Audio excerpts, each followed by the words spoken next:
The 2026 FIFA World Cup meal at McDonald's is underway with one of 9 legendary cups in the lineup. Christian Pulisic, David Beckham, Lamine Yamal, Ronaldinho, Thierry Henry, Son Heung-min, Alphonso Davies, Santi Jimenez. And between the posts, it's Grimace. Get one of 9 collectible cups with a FIFA World Cup meal. At participating McDonald's for a limited time while supplies last. All rights reserved. 2026 McDonald's at FIFA World Cup 2026.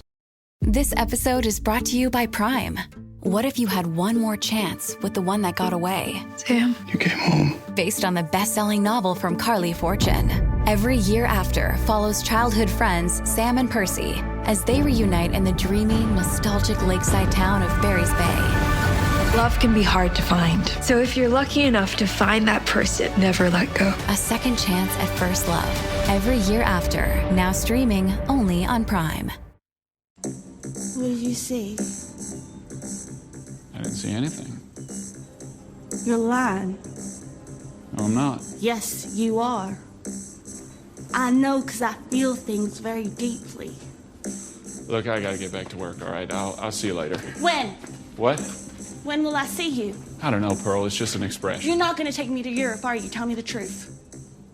What did I do wrong? Nothing. Calm No! down.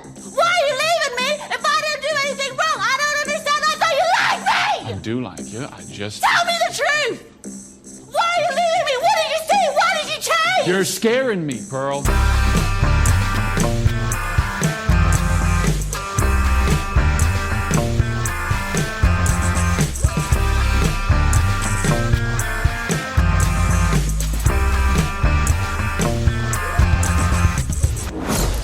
Hello and welcome to Unequal Prequel. My name is Dave and I'm one of the 2 hosts of this vibrant podcast. And I'm Rich and I'm the other host of this vibrant podcast. Think of me as the Mandalorian to Dave's Grogu, because I never take my helmet off and he's small and green. It's true.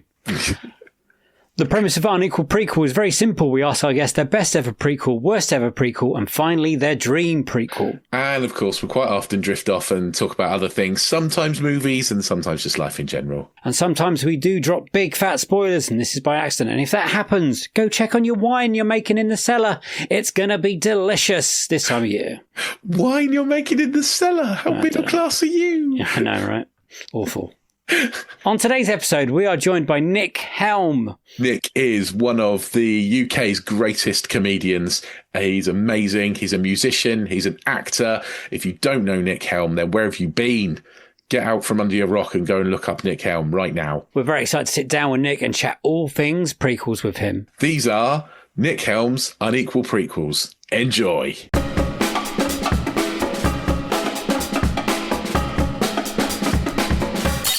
You see, last time you were on, Nick, we weren't this well-oiled, I think. It was more chaotic. I think it was about 3 years ago now or something like that. Was it during the pandemic? It must have been. It must have been, because I remember there was Texas Chainsaw Massacre 2 was one of your films, and I remember having to watch it at 6 o'clock in the morning before we recorded. Right, yeah.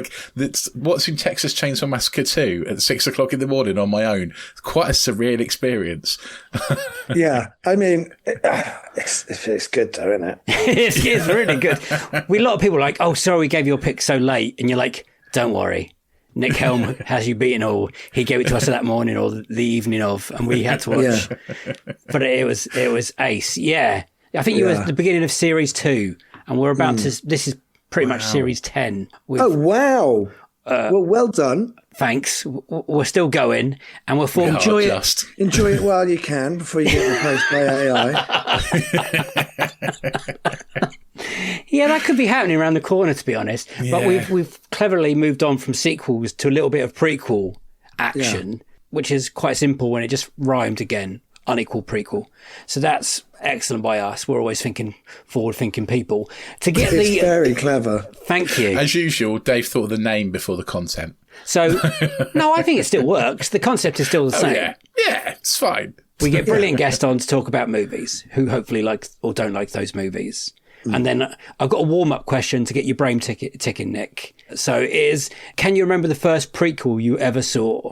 The first prequel I ever saw. A lot of people struggle with this, but I've been bigging you up quite recently. Like he knows everything. Well, I would be able to tell you what the first prequel I ever saw was, but I probably didn't know it was a prequel at the time. Okay, this is good. What is it? So, any guesses? I would say Temple of Doom. Absolutely. Yeah. Yeah, I remember that was on TV when I was living, I live in London now, but I grew up in London, and I remember Temple of Doom was on TV. We were in the upstairs room on Christmas, so it must have been when was that out? 1984? I think so, yeah. So I think it would have been Christmas 86 maybe that Temple of Doom was on, or 87. And I would have seen that. Nice. And I saw all the Carry On movies out of sequence as well, so I don't know if that's the thing. I think I watched Temple of Doom at Christmas. Everyone's probably watched about Temple of 86, 87. So that was my first watching of Temple of Doom as well, I think. I think that was it. Like Indiana Jones was a big cultural touchstone. There was Terry from Terry and June was in a Terry's chocolate orange advert where he was being chased by a large chocolate orange instead really? of a boulder. I think it was that, or he was going through an Aztec kind of I say Aztec, it probably had 1970s Doctor Who budget, but an Aztec kind of ruin. And was he like the set of the Crystal Maze? That's what I was just thinking, the Crystal Maze. It may be something like that. I remember it being kind of it's Terry out of Terry and June, and it's high production value, but I doubt it. But unless I've made this whole thing up in my head, but there was loads of Indiana Jones stuff where it was just constantly being referenced on pop culture and adverts and stuff like that. But I think Temple of Doom probably premiered on BBC One in 1986 or 1987 at Christmas. Yeah. You're probably right. Had you seen the others by that point, or the other one at that point? No. I mean, we all knew who Indiana Jones was, but I think I only saw Raiders of the Lost Ark when I was maybe 10 or 11. Oh, big moment. But I think I probably liked Last Crusade more than anything else. Same. That's still my favourite. Yeah, my favourite too, I think, yeah. I think it's Raiders of the Lost Ark is good. It's very long. It feels really long. And it's kind of you're meeting him for the first time. And Temple of Doom is I've never really liked Temple of Doom, but then I watched it within the last 5 years and I actually really enjoyed it. But I've seen it twice since and I haven't enjoyed it as much as that. Is that due to the mood of you, or I don't know. I think I may have just been in a really good mood when I saw it. I think what I liked about Temple of Doom was that Raiders is a huge epic, and Last Crusade is this big kind of fun adventure romp, like a James Bond film, only better, yeah, much more fun and globe hopping and all of that. And when I saw Temple of Doom, it's kind of they get there in the evening and they're kind of in one location for the entire film.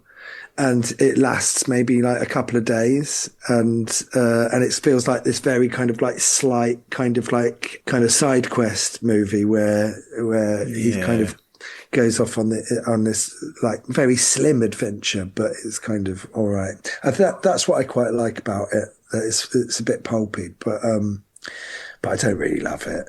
When you compare it, do you compare it to the newer ones, the Kingdom Skull and the Spear of Destiny? What was that called? Crystal Skull and the Dial of Destiny. Dial of Destiny, that was it. I don't know where Spear is from. I don't know.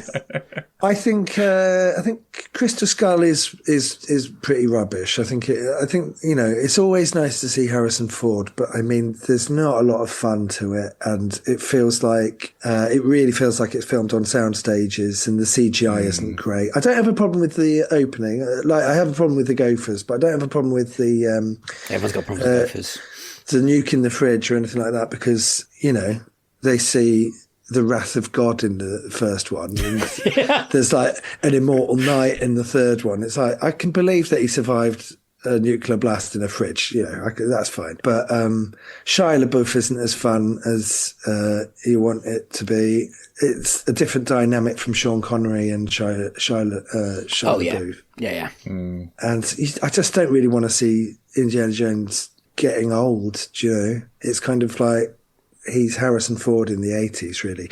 The new one, I hated a lot of it, but then I also liked a lot of it. Yeah, same. I thought it was fair on Harrison Ford to give him one last crack at the whip. But they completely underuse Antonio Banderas in it, and it's kind of pointless in being in it. And I thought Phoebe Waller-Bridge, it feels like elderly abuse in some scenes, where it's just sort of why are you being so horrible to him? Yeah. Harrison Ford has that amazing monologue on the boat when he's talking about mutt dying and why his relationship to Marion kind of fell apart. And then she has this, she goes, "You're still wearing the wedding ring?" And it's kind of it's like, we don't like you as an audience. Do you know what I mean? We don't prefer you to Indiana Jones. You're new and you haven't earned our love. But going back to Temple of Doom, so Temple of Doom is a prequel to Raiders. And in Temple of Doom, Indiana Jones is only out for fortune and glory, and he's got a child sidekick. And by the end of the film, he's kind of learned a valuable lesson. And so when it's Raiders, he's much more noble about what his quest is. Yeah. And if you look at Dial of Destiny, it was kind of like they were trying to set up Phoebe Waller-Bridge to take over from Harrison Ford, because obviously I think Kathleen Kennedy loved her. She was in Solo, and she did. I think she was in some other stuff, and Phoebe Waller-Bridge was being brought in on a lot of franchises to kind of take stuff over, with Bond and stuff like that, and so.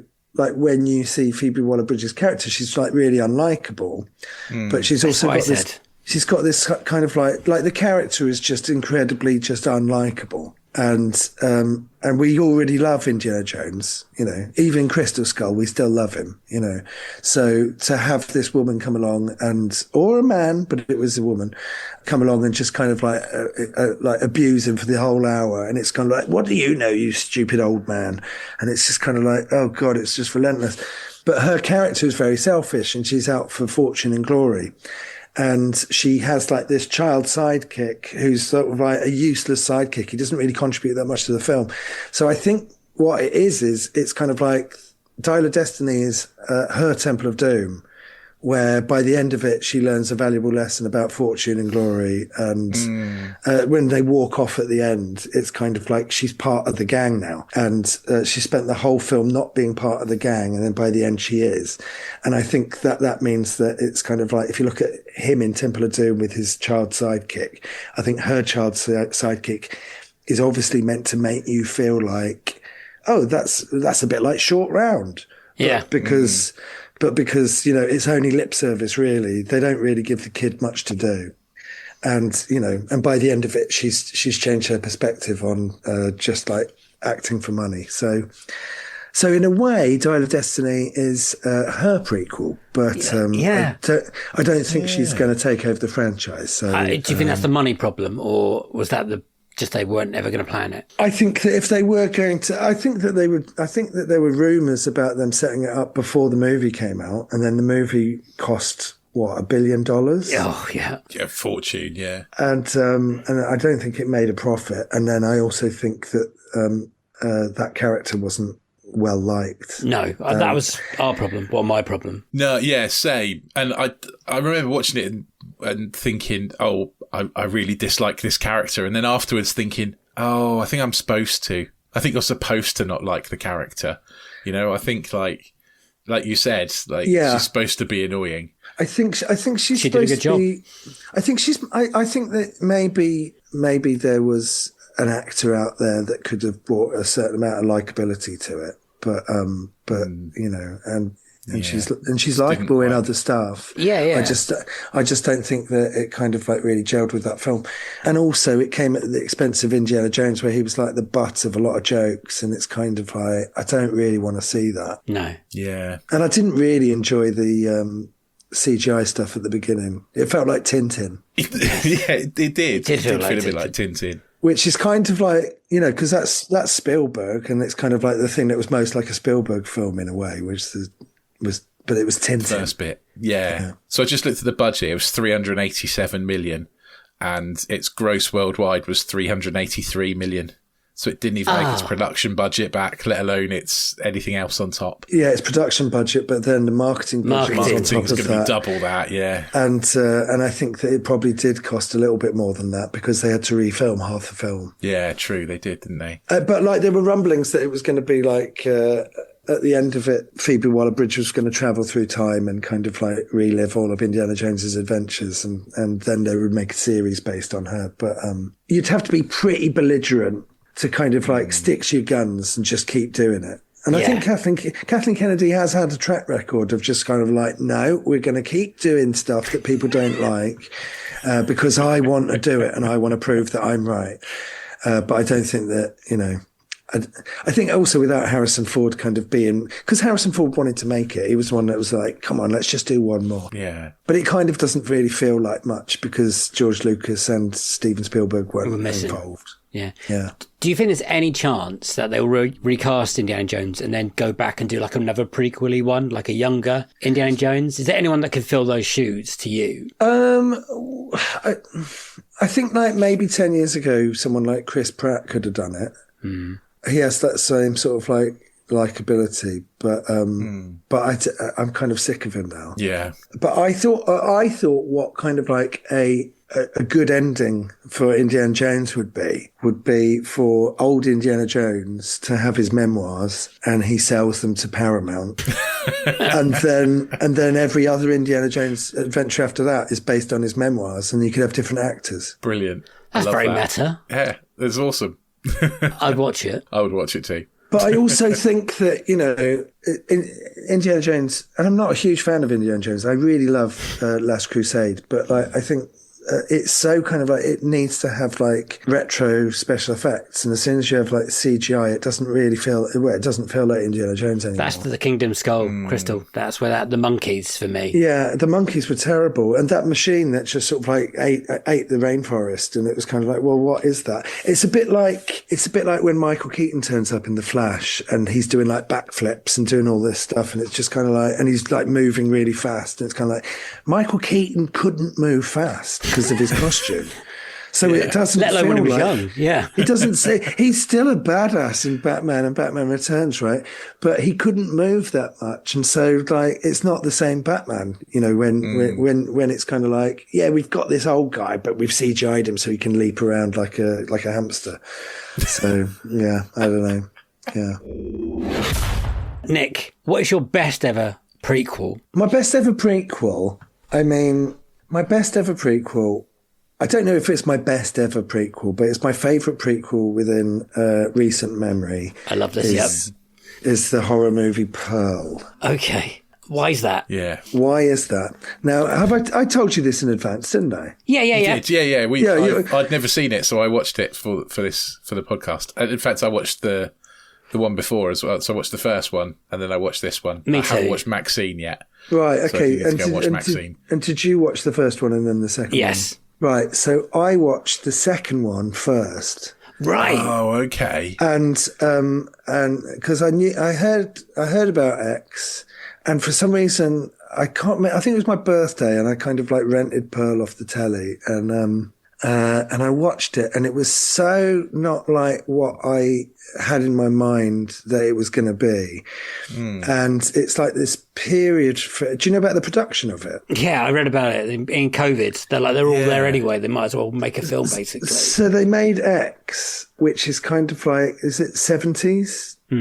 It's sort of it's a period kind of like it's kind of like a take on Texas Chainsaw Massacre, where it's a bunch of pornographic filmmakers that go and to a farm, and then there's some weird people that live on the farm that kill them one by one, and so it's sort of like, you know, it feels a lot like Texas Chainsaw Massacre, but there are these weird elements to it, and so they made that, what's the name? Ty West. Yeah, Ty West. Yeah, And they made X during COVID in Australia. Or maybe it was New Zealand. And then without telling anyone, they made this prequel that's sort of set in the 50s or the 40s, or was it the 30s? I think it's the 40s. I think it's in 1918, it says. Plot. In 1918, Pearl is a young woman living with her German immigrant parents on their farm in Texas. Oh, I thought it was Second World War, but it's there's lots of Wizard of Oz kind of imagery in it, and she kind of looks a little bit like Dorothy, and there's a scarecrow in it and stuff like that. And it's there's a scarecrow. And it's really like bright Technicolor, and I just, so they made this prequel. X came out. It was a fairly big hit because of, it was a tiny budgeted film, and then they kind of we're like, oh, and we made this prequel. And I just think the whole concept behind the whole production to it is fascinating anyway. And so I watched Pearl, and I was absolutely blown away by it. It felt so original. It felt like something that it's not even. It doesn't really even completely fit in the bracket of a horror movie. It's kind of like it's kind of like this really just mad nuts film that's got all these weird elements in it. And so I absolutely loved it. And then I went back and I watched X the next day. And again, it's like a Texas Chainsaw Massacre type thing, isn't it? So it felt a little bit derivative. And then when Maxine came out, I saw Maxine, and I liked that as well. But out of the three, I think Pearl was just like an absolute, knocked out of the... Because Maxine is about satanic panic. So again, it's not like Texas Chainsaw Massacre. They all have like a different, X was set in the 70s, so it's kind of like got a 70s movie vibe. Pearl was set in the early 1900s, so it kind of feels like one of them early like Hollywood movies. And maybe even a little bit like it happened one night or something with Clark Gable, kind of like an old fashioned film. And then Maxine is set in the 80s, so it's got all the satanic panic stuff. And I really like that as a franchise, that it's not like Friday the 13th, where it's the same film over and over again, but with, different bells and whistles. It's like each film is like a completely different kind of genre in a way. But yeah, like the opening of Pearl when she goes down to the river or the bayou or the swamp or whatever it is, and then the alligator jumps out of the river in slow motion, and then it says Pearl in beautiful writing across the thing, and you kind of like go, I am in. That absolutely, you've hooked me. And when you go back and watch X, what I really like about it is, there's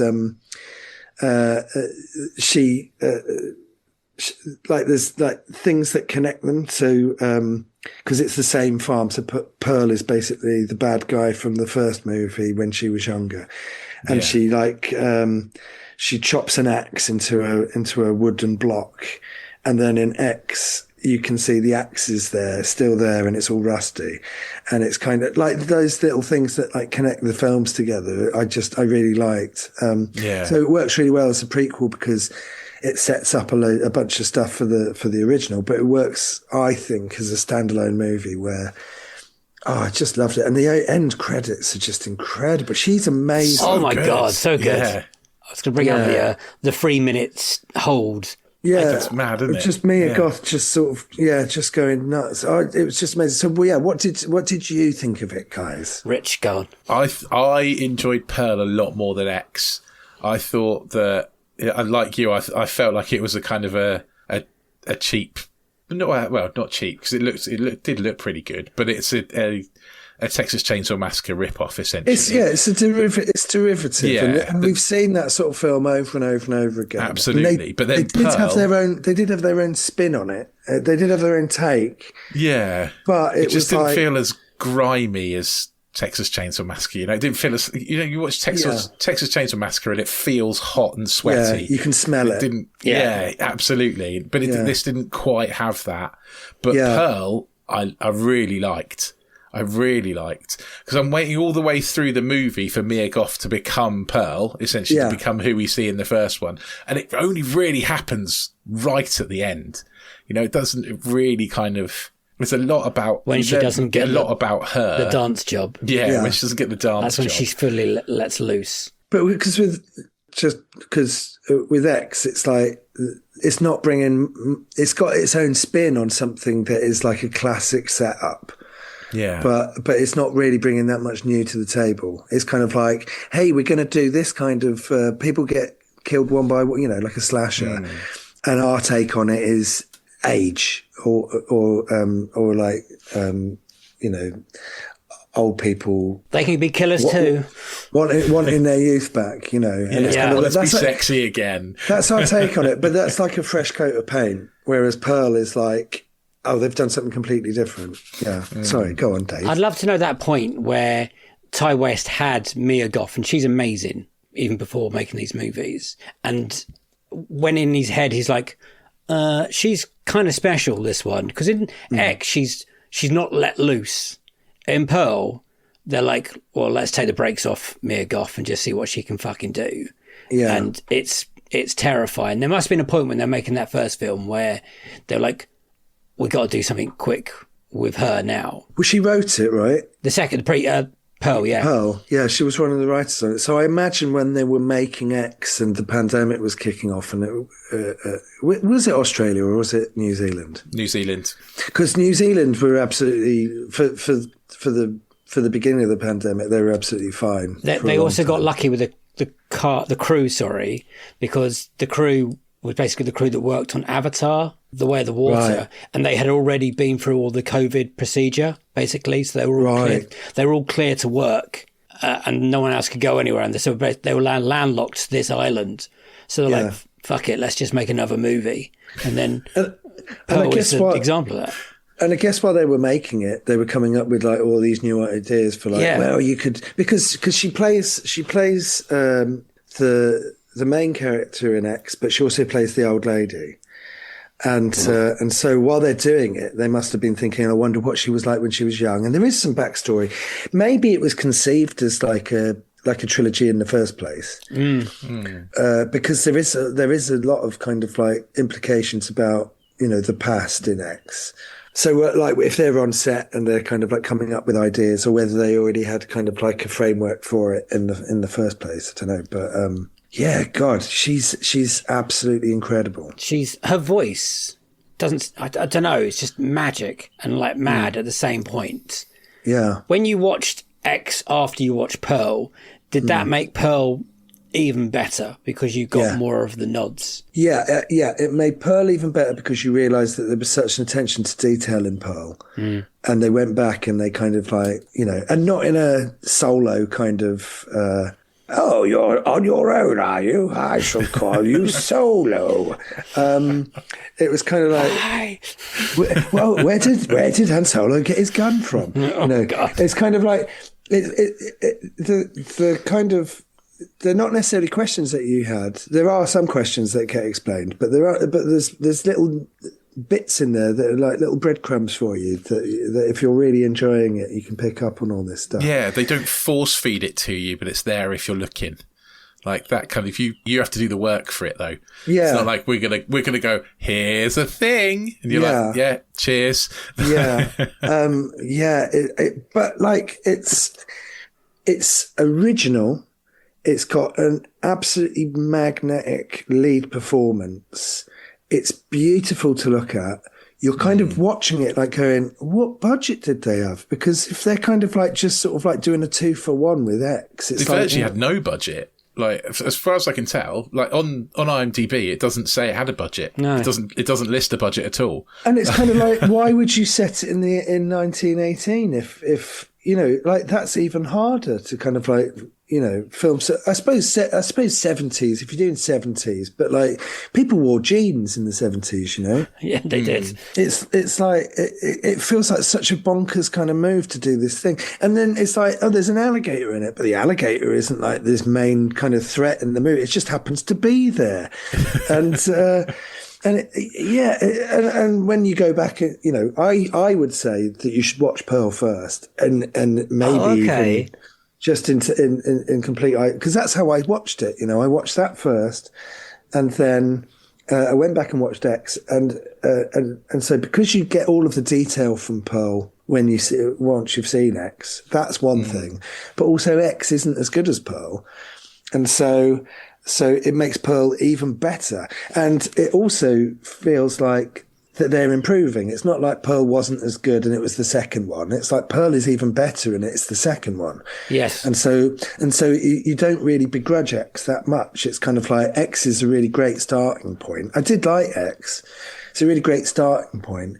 But then Pearl is kind of like just like an evolutionary leap. And the fact that they filmed them back to back is kind of like, they didn't have any learning time to kind of like hone their skills in between the two films. It's like they just went from one onto the other, and it's just this huge improvement on everything, and it's completely unlike anything I've ever seen. Do you think there's a lot of people that didn't even know it was a prequel? Because X and Pearl, they don't really go together name-wise. It's not like a colon or a bracket. Do you think people watch Pearl and then, I enjoyed that, that was great, and then they found out that, hang on, it's a second one of the series kind of thing? Because not everyone's nerdy like me and you. But I think it was marketed as like prequel. Well, I think it was. But then also, if you're just walking in off the street, it's a standalone film. You don't need to have seen X to enjoy it. And if anything, it set up a lot more intrigue about seeing X. I had to watch it immediately afterwards. The next day. And it sets up a lot more intrigue about X, which isn't really paid off because it is kind of like a fairly generic story. So, what was the question? Do you think people were surprised when they found out it was one of two?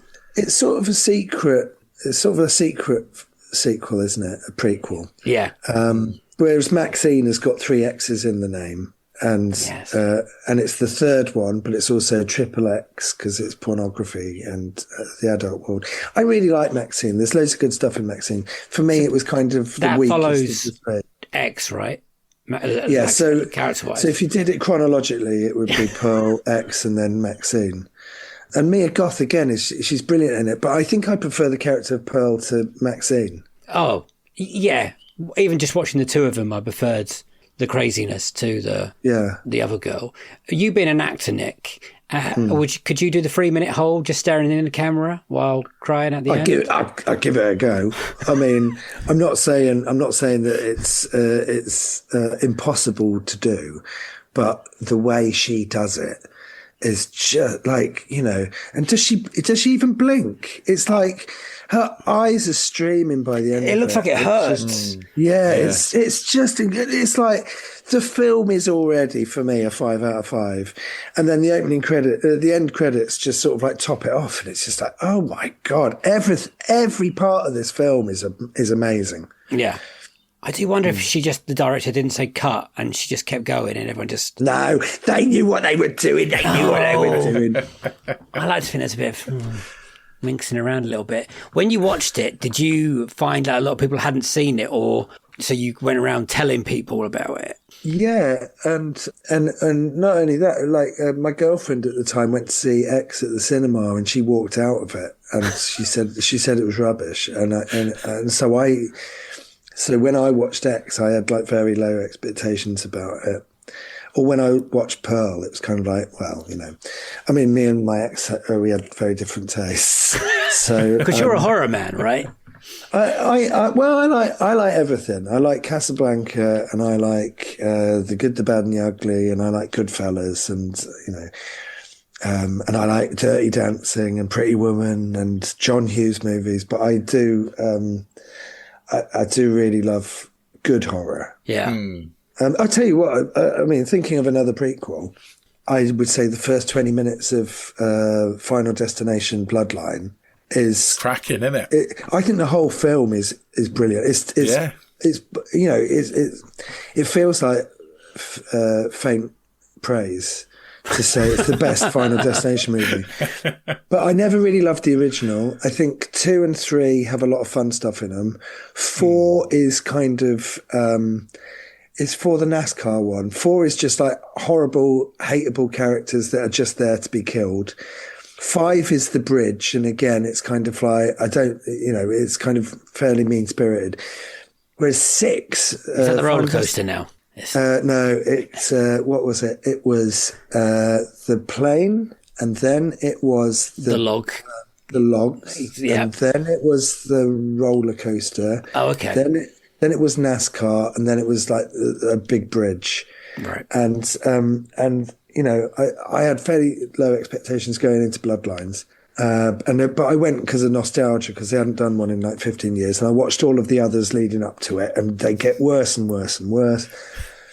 So by the end, they're like completely unlikable and silly. And so I was like, I went for nostalgic reasons. But the first 20 minutes just absolutely blew me away. It was just like, this is the most fun I think I've had in the cinema in such a long time. I mean, you're cheering when a little kid gets killed at one point at the beginning of that movie.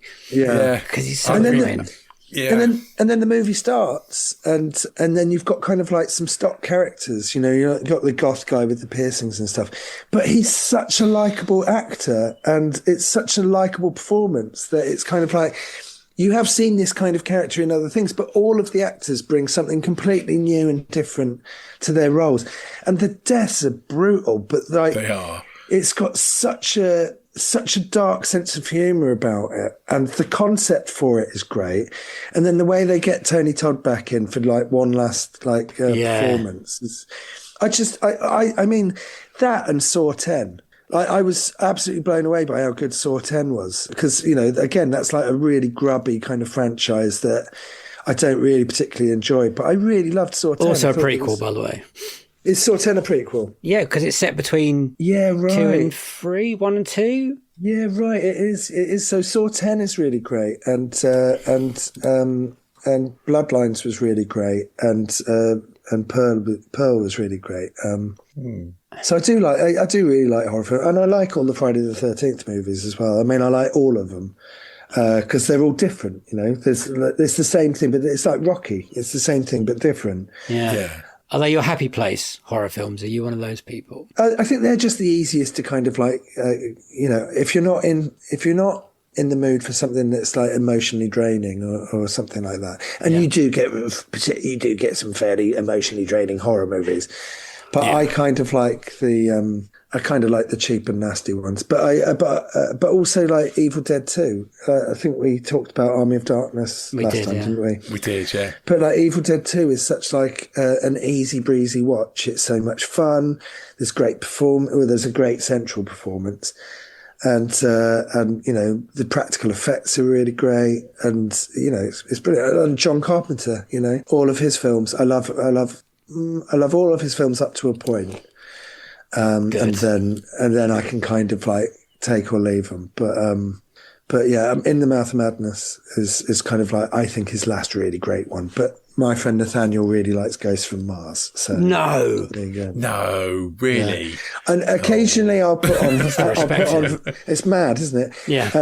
Or maybe I have a real fondness for Escape from LA, and which I almost prefer more than Escape from New York. Fuck off. No, really? I think you're wearing a T-shirt at the moment. It says Escape from New York on it, by the way. I know, and it's a jumper. So sorry. We can correct each other, can't we? But I kind of like don't find Escape from New York as fun as I want it to be, and Escape from LA is not as good, but it really leans into the cheese factor, and so it's kind of like a guilty pleasure. The surfing, Nick, the surfing. Oh God, I know, but like it gets to a point where the surfing is almost more famous than the film. Yeah, and so when it comes along, it's just like, oh God, it is bad. Oh bloody hell. We had a guy called Matt Coyne, who's he's famous for like being Man versus Baby. That's his thing. And yeah, he's an author and doing a podcast now as well. But he came on and his worst was Escape from LA, wasn't it? No, his worst. We did talk about it though, didn't we? I think. Yes. And he said he was at a Comic-Con once and he saw a guy with an eye patch stood in the thing, and he's like, oh, he's Snake Plissken. So he just went up to him and went, thought you were dead. And the guy just looked at him like he was mental. Turned out it was just a guy with an eye patch. He wasn't dressed as Snake Plissken at all. Or he came as Captain Ron. Yeah. That's one for fans there. But I don't think that Escape from LA feels like a sequel to Escape from New York as much as it feels like, I don't know, the 9th John Carpenter film. Yeah. So I can watch any John Carpenter film and they all feel connected because they're all so much like John Carpenter. So I don't think, Escape from New York and then Escape from LA. I can watch Escape from LA and then I can watch a bunch of other stuff and then I can watch Escape from New York, and in my head they're not really even that connected. But I saw Escape from LA at the cinema when it came out, when I was just old enough to go and see 15s and stuff. And it had a cameo from Bruce Campbell in it, and he's completely wasted and underused, and it's kind of a bit, it's like every nerd's kind of dream come true that John Carpenter is directing Bruce Campbell in a movie, and it's it's the weakest scene, and it's kind of and occasionally I will put vampires on and try and get through that for the 8th time. I don't think I've ever got through it all the way. But I do kind of really enjoy James Woods' performance in it. He goes for it. He goes for it, and it's kind of like I'd say middle-aged, but I'm middle-aged now. But it's kind of like a Jeremy Clarkson kind of horror movie, fantasy movie, where they've all got their jeans pulled up to their nipples and they're saying cool things. And they're acting cool in a way that 55-year-old men act cool, and it's kind of it's kind of embarrassing, but it's also that's the enjoyable part of it, I think. Yeah, I got really confused once because I turned on a movie and there was David Hasselhoff with the eye patch. Oh yeah, it was a Shield movie, and I was convinced I was watching a third Escape from Something movie, and they've hired David Hasselhoff to be in it. And I was like, this is... Because he's even standing anyway, it was awful. He's the original Nick Fury. Yeah, that's why I got very... And he had an eye patch. I was like... Yeah. Oh, and it had that feel of Escape from LA. How did I not know this? Have you never seen David Hasselhoff? No. There's a David Hasselhoff. When was it? It was 90s. Yeah, it must have been. It was when Marvel was selling all of the... It was before Blade, right? So it must it must have been before Blade. So Marvel was selling off all their properties, and then they did a Nick Fury movie starring David Hasselhoff. Yeah. Wow. I like Hasselhoff. I do. I've got a lot of nostalgia for him, but yeah. So do we, because we watched a lot of Baywatch. I've got to get back to Pearl somehow. How would you, if someone's never seen it, how would you describe it? God, I don't know. I think that's one of the things that I really love about it. It's like this. It's because I wouldn't necessarily call it a straight horror. It's like no. It's like but it's not really. It's so. Because you say psychological, and then that sounds like it's going to be kind of really kind of drab, but it's so bright and technicoloured, and it's throws so many ideas into it that all work. They all work, And what's so scary is also just the reactions to people's faces, because the dad can't talk, obviously, but every time she's thinking about feeding him to the crocodile or drowning him or whatever, he knows, and the mum's face as well. Just it's there's something wrong with this girl. Yeah, it's such a it's so horrible. And not to give the ending away, but the end when the person is there, and it just pays off. It sets stuff up, it pays off. You've got that anxiety in your stomach. What was the film? Saltburn, when he's driving him to his parents' house, and he's been lying about his family life, and they're in the car, and you have that knot in your stomach. Even though he's the bad guy, you've got that knot in your stomach going, oh, God, this is going to be so embarrassing and awkward and awful, and you want to make it stop. And you've got that element going through Pearl, and it's just beautiful, and it feels like one of them it feels like Wizard of Oz, It's like a technicolor, psychological, batshit horror thriller. Yeah. It's so satisfying when Howard walks through the door at the end as well, once you've watched X. Well, that was the bit that I was trying not to spoil. Oh, Well, Dave, spoilt the whole thing. anyway, let's move on. But you have that anxiety, don't you? Like I hadn't seen before Saltburn, so Oh right, you have that. Oh well, that's not the ending then. That's just a moment in the film. But you do have that anxiety where you know that she's going to get found out, and it's kind of like, oh god, and it's kind of like it pulls at you through the whole film. It's just great. It's so good. yeah. Did you like it? Did you both like it? Yeah. I really liked it. Really liked Yeah. it. And neither really of you had is. seen it before. No, it really No. stayed with me as well for a while. And I think that's down Yeah. to the performance. I think that's Mia Goth. I think she's just... Yeah. I was thoroughly not expecting to like it at all. I was like, I've watched X and I thought, oh, it's okay, it's fine. And then Had you seen X before? Did you watch X? For the No, first time no, I for hadn't. this? No, I watched it for this. Yeah. And so I wasn't fully expecting to like Pearl. So I thought, oh, I'll put it on. We'll watch it. And I really liked it. It's really good. It's really Yeah. well made. Yeah, I bought a big quad poster, but I've got no space to put it anywhere. but I want to get it framed and have it somewhere. I loved it. I loved it, and I love her, and I think Ty West is just incredible. Yeah. I don't know much about him. I think I watched he did kind of like a found footage Jonestown Massacre kind of movie before this, which was really low budget, and I think either I've read about it or I did go back and watch it, but it hasn't really stuck with me. But the leap between that to X is huge, and then from X to Pearl is like, you'd think he'd made like 5 other films in between them, and he'd learnt loads. Everything about it is impressive. He had mostly done TV, hadn't he? Before. I think he did one Right. called Next is the one that I'm thinking of. When was And what was I that don't film? know Maybe, one. maybe he didn't. Yeah, I thought it was a film. I've completely made up. Well, you've got it from somewhere. Yeah. Yeah. You're It having sounds like X. you're having a Russell Brand moment where you can't find the thing that you're looking for. Please don't compare me to that, man. Yeah. There's Mia Goth. What do you think she's like in real life? Because I think she's just mad in a good way. I don't know. She's beautiful, but she's also got mad eyes. You know? She's like. I thought she. I mean, the Guillermo del Toro Frankenstein. Did either of you see that? Yes. Yeah. It's good. Yeah, she's really good in that. I thought it was. There are bits that I don't like about it, but I thought overall, I've seen. I know that story so well. So the fact that they've come along and done something fairly different with it is good. I thought the worst thing about it was Oscar Isaac. Yeah, I can see that. I thought his performance was sort of he really swung for the fences, but it kind of doesn't really pay off. It's like, but Jacob Elordi from Saltburn, he's brilliant in it, and Mia Goth is just brilliant. She's just so watchable and great.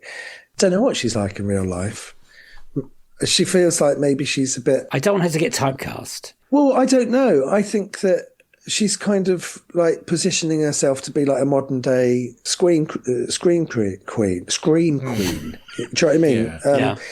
And or like Robert Englund. Do you know what I mean? Like she seems to be really proud of her horror roots, and it's like if she's going to do it, she's going to be the best one at it. And she maybe she's typecast because of the way she looks, because she has like that madness in her. But she's English, right? Yeah, She's from here. She's English. Have I made that up? I watched her in Emma. That's where the period piece. Oh, of course, she was in Emma. She's great in it. With what's her Anya face? Taylor-Joy, yeah. Yeah, do you know what? I really loved that. It's really good. I thought it was really good. It got panned, I think. People didn't like it so much, but I loved it. I went to see a screening with it with Nathaniel. Me and Nathaniel went to see an early screening of it. And Simon Mayo was sat three rows behind us.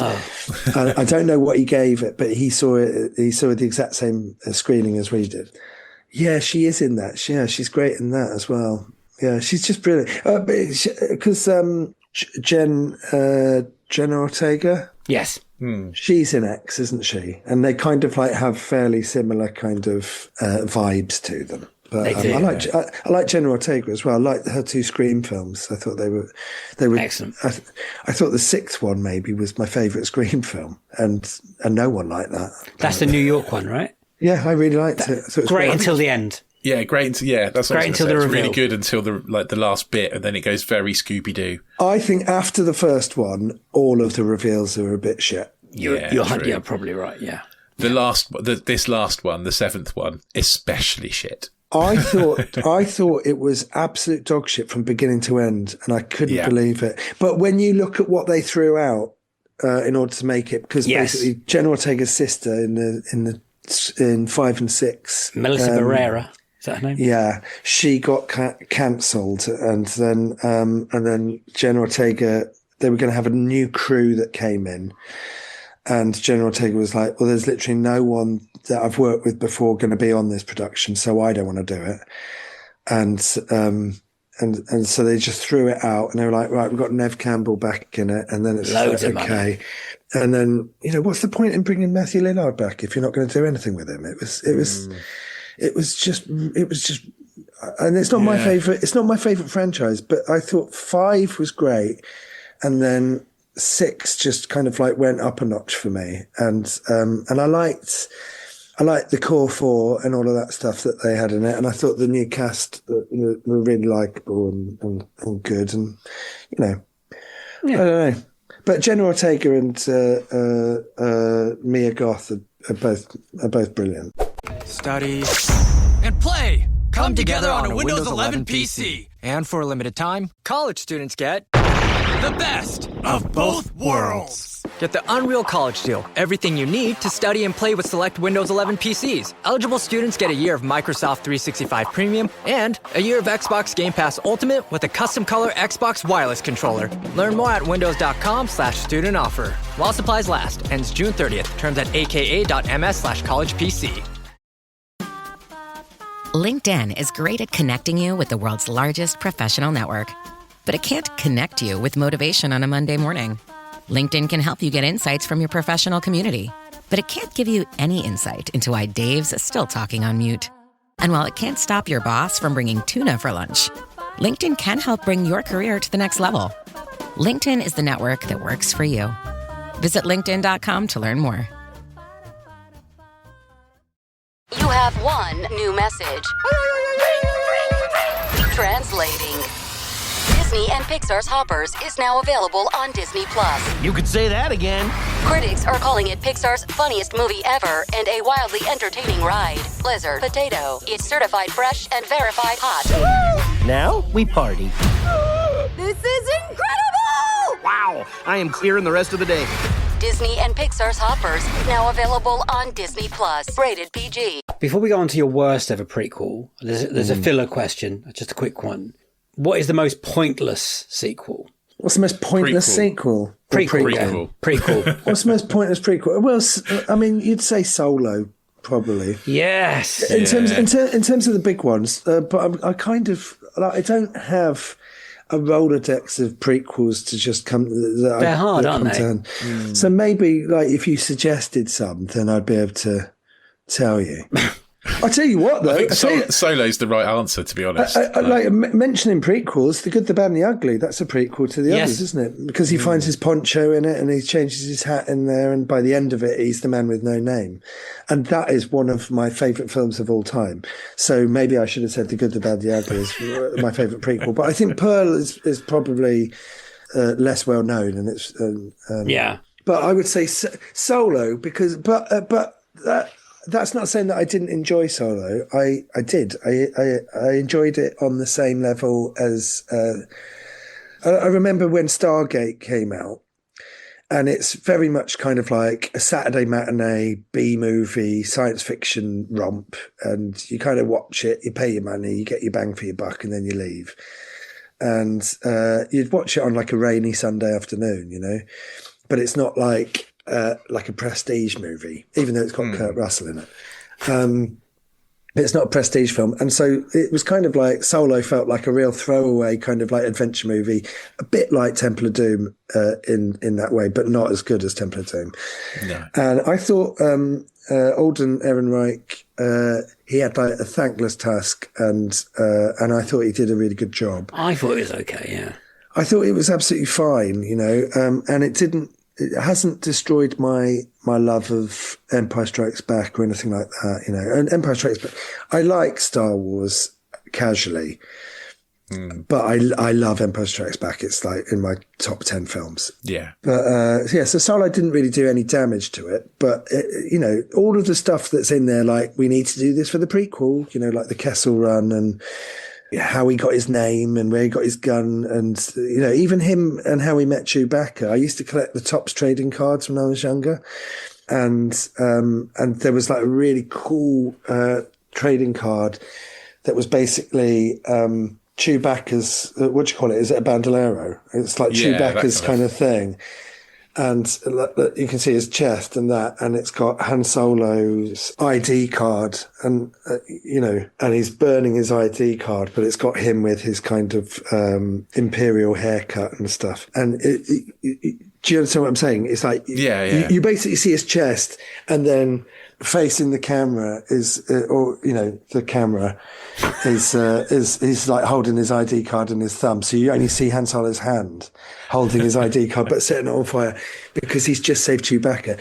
And so, you know, it's a bit like Revenge of the Sith, where we all pictured a much better volcano fight between Obi-Wan and Anakin Skywalker than what we actually ended up with, which was loads of CGI noise. It's like, why couldn't you just have like a really intense sword fight up the side of a volcano and you play it off through their emotions? It's kind of like there's all these distractions. But so how he met Chewbacca in Solo was kind of underwhelming as well. But I hate the dice. Yeah, and the dice, and you know, probably the best thing, the best moment like that is when he shoots first at the end. Yeah, and that's their little gag. It's like hand shot first. But you know, it's a take it or leave it film. And it's kind of like a fun little time filler, but it's not a classic. And no. And I don't know how many more times I'm going to watch it within my lifetime. But I didn't hate it.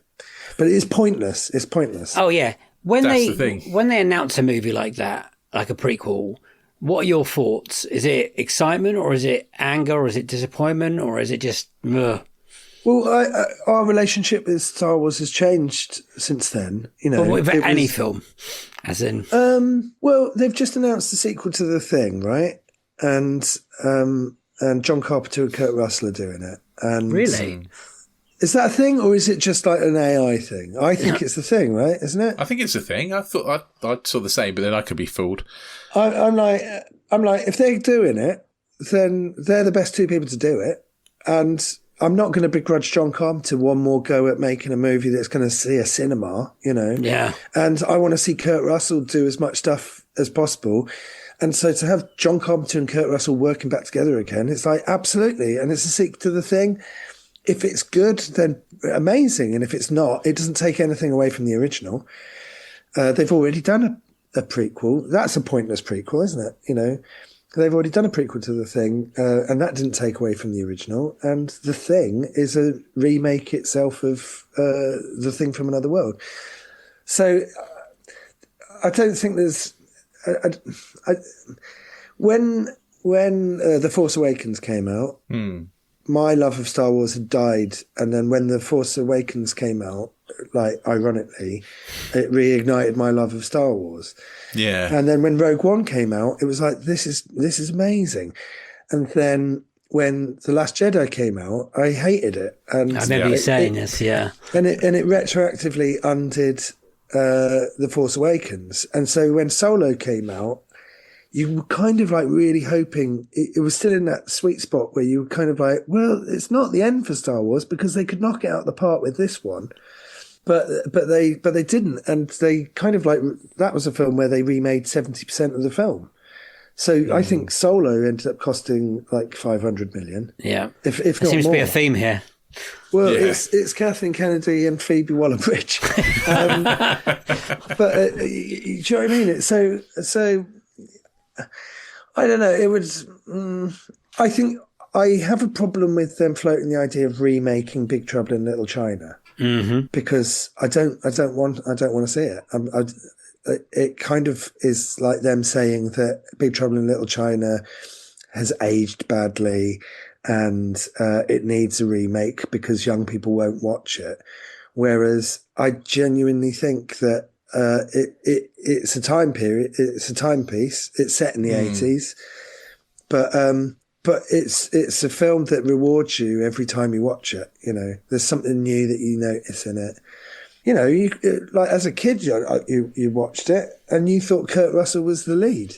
And then when you're older, you realise he's the sidekick. He's the main part, but he's the sidekick. Oh, yeah, he gets like knocked out for most of it and stuff. Yeah, he's rubbish. He's like the useless sidekick, where his mate can do all like all the kung fu stuff, and it's and that is like such a meta joke where you get there and you go like, oh my god, it's like an onion. Each time you watch it, you find a new layer to it. Because they wanted to remake it a few years ago with The Rock in that character, and I was like, that is unbelievably bad casting for that movie. Yeah, that would be terrible. Not. And he would be the hero, right? Yes, they'd have to have it that way.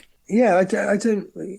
Maybe like when they were kind of like going, "Are we going to do another movie called Evil Dead?" And it was kind of like, yeah. And it doesn't have, and Sam Raimi's not directing it, and Bruce Campbell's not in it. It's kind of like, I do find those a bit pointless, because I think what Sam Raimi thinks that we like about Evil Dead isn't what we like about Evil Dead.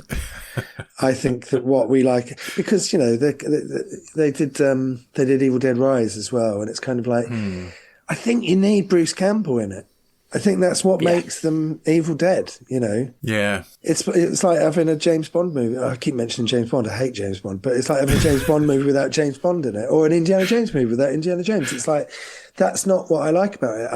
I like these people working together, because half of what I like about Evil, or maybe a quarter of what I like about Evil Dead, is knowing that they were kids that made it in the woods and they've grown up together and they're mates and they're doing stuff to make each other laugh. And I like, you know, when you're watching it, you're kind of like acutely aware that these are people that really love what they're doing. And did you see Send Help? No, but it's just popped up on Disney. So I'm going to watch it this weekend. It's like a proper, like, it's not as good as The Evil Dead, you know. It's not one of his best films. It's probably about as good as Drag Me to Hell. And it's kind of like a companion piece to Drag Me to Hell. And it's such a fun film. And to see, you know, I liked the Spider-Man films, but I did feel like it was a bit of a waste of Sam Raimi's talents. Yeah. And now he's back kind of doing like low budget, kind of like fun, kind of B-movie horror movies. It's, you know, I loved Send Help. It's really funny. I did actually. I don't tend to watch trailers, but I did actually see the trailer for Send Help, and I was like, that looks quite fun. Yeah. I didn't know anything about it going in. I thought it was going to be really like horrible and dark, and I didn't know anything about it. I didn't know who was in it. I didn't know what the plot was. Nothing. But it was just like, oh, there's a new Sam Raimi at the cinema. Yeah. Okay, we do that. So we went. And then when you get the tone of it, it's just like, oh, it's so much fun, and she's great in it. And she's a great actress. Let's move on to the big one, which is Nick. What is your worst ever prequel? I think it's pretty much a standard answer, right? But I think it will come up a few times. Yeah. but I would say it's Prometheus and Covenant. So a tour. Yeah, I mean, they're their own little universe. They're their own little thing, so you can just lump them together. I think Covenant is probably worse than Prometheus. It's worse made than Prometheus. I think Prometheus is an extraordinarily beautiful looking film. I saw it in IMAX, and you know, you're looking at like the windshields of the spaceship, and you can see the grime in the corner. And the attention to detail is incredible, but it's all style over substance, because the film is so thick. It's like it's just a really stupid film that I think there's several problems with it, right? With Prometheus, I think it's a stupid film where it's. Even though Alien was kind of like a haunted house slasher movie where they get picked off one by one, there's so much to appreciate about Alien. I would say that's in my top 10 films, and I like Aliens as well, but it's a very different tone. Definitely, and one of the things I like most about Alien that they've never really got right in any of the sequels or any of the prequels or any of the offshoots is just the existential dread and fear and loneliness that it is to be in outer space. And that, it's a really heavy feeling that is over the whole of Alien. And then the design is incredible, and the creature is incredible, and the cast are amazing. Like, obviously Sigourney Weaver, but, you know, Tom Skerritt is great, and Yaphet Kotto and Harry Dean Stanton are great. Like, Harry Dean Stanton and Yaphet Kotto in that film are just amazing. And it's really naturalistic acting, so they're all talking over each other. And, you know, it's funny in places, but it's just like a flawless movie, I think. And then when you get to Aliens, if you watch them back to back, it's really jarring. Because Aliens is very much an 80s movie, and they all talk in one-liners, and it's kind of like really, like, the naturalistic acting is out the window, and it's like, it's a new thing. If you give them a break in between watching one or the other, I think that Aliens is just, you know, I watched it with another ex of mine. I watched it, we watched Aliens, and we sat on the sofa and we watched it. And then the last 40 minutes is like one of the best roller coasters you've ever been on. And at the end, we realized that we were holding hands, and we'd been holding hands so tight that when we let go, each of our fingers were indented in the others. Oh. Because we were like holding so tight that our fingers had sort of like little gaps in them. They're just great. And I like Alien 3. I've always hated Alien Resurrection. Alien versus Predators don't really count. And so Prometheus comes along. Ridley Scott. It's kind of like prequel, the Star Wars prequel vibes, where it's like when they made the originals, they had a limited budget.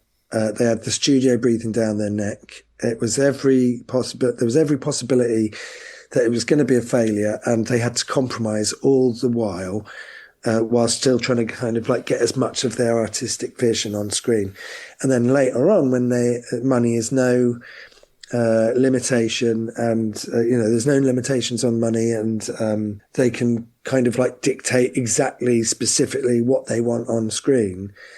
It kind of like, I feel like you need those limitations in order to be able to kind of, I find that, you know, with kind of like putting on shows, some of my best ideas have been because of the limitations you've had of kind of like either budget or the location or whatever, you know.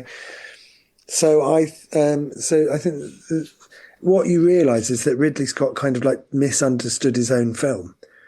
It's like Alien is genius.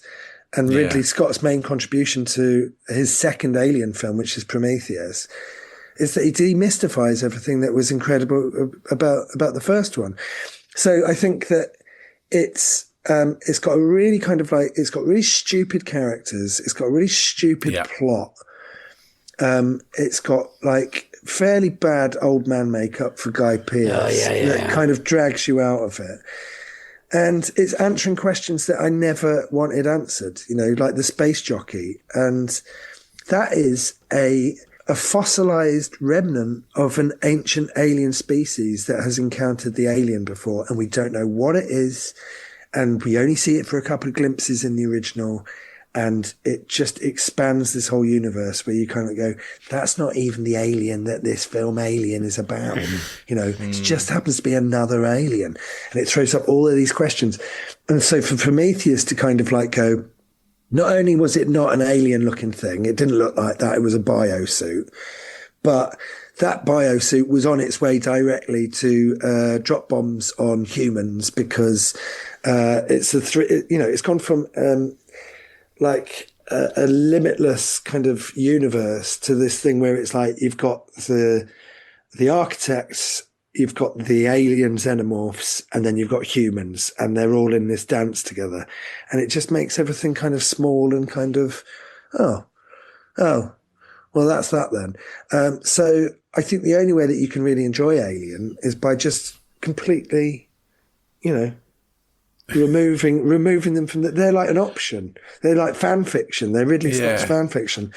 And Covenant, you don't need the answers, do you? This is the thing. It's like it spoils the film by giving you all the answers, because the answers you've got in your head are so much better than what they can come up with anyway.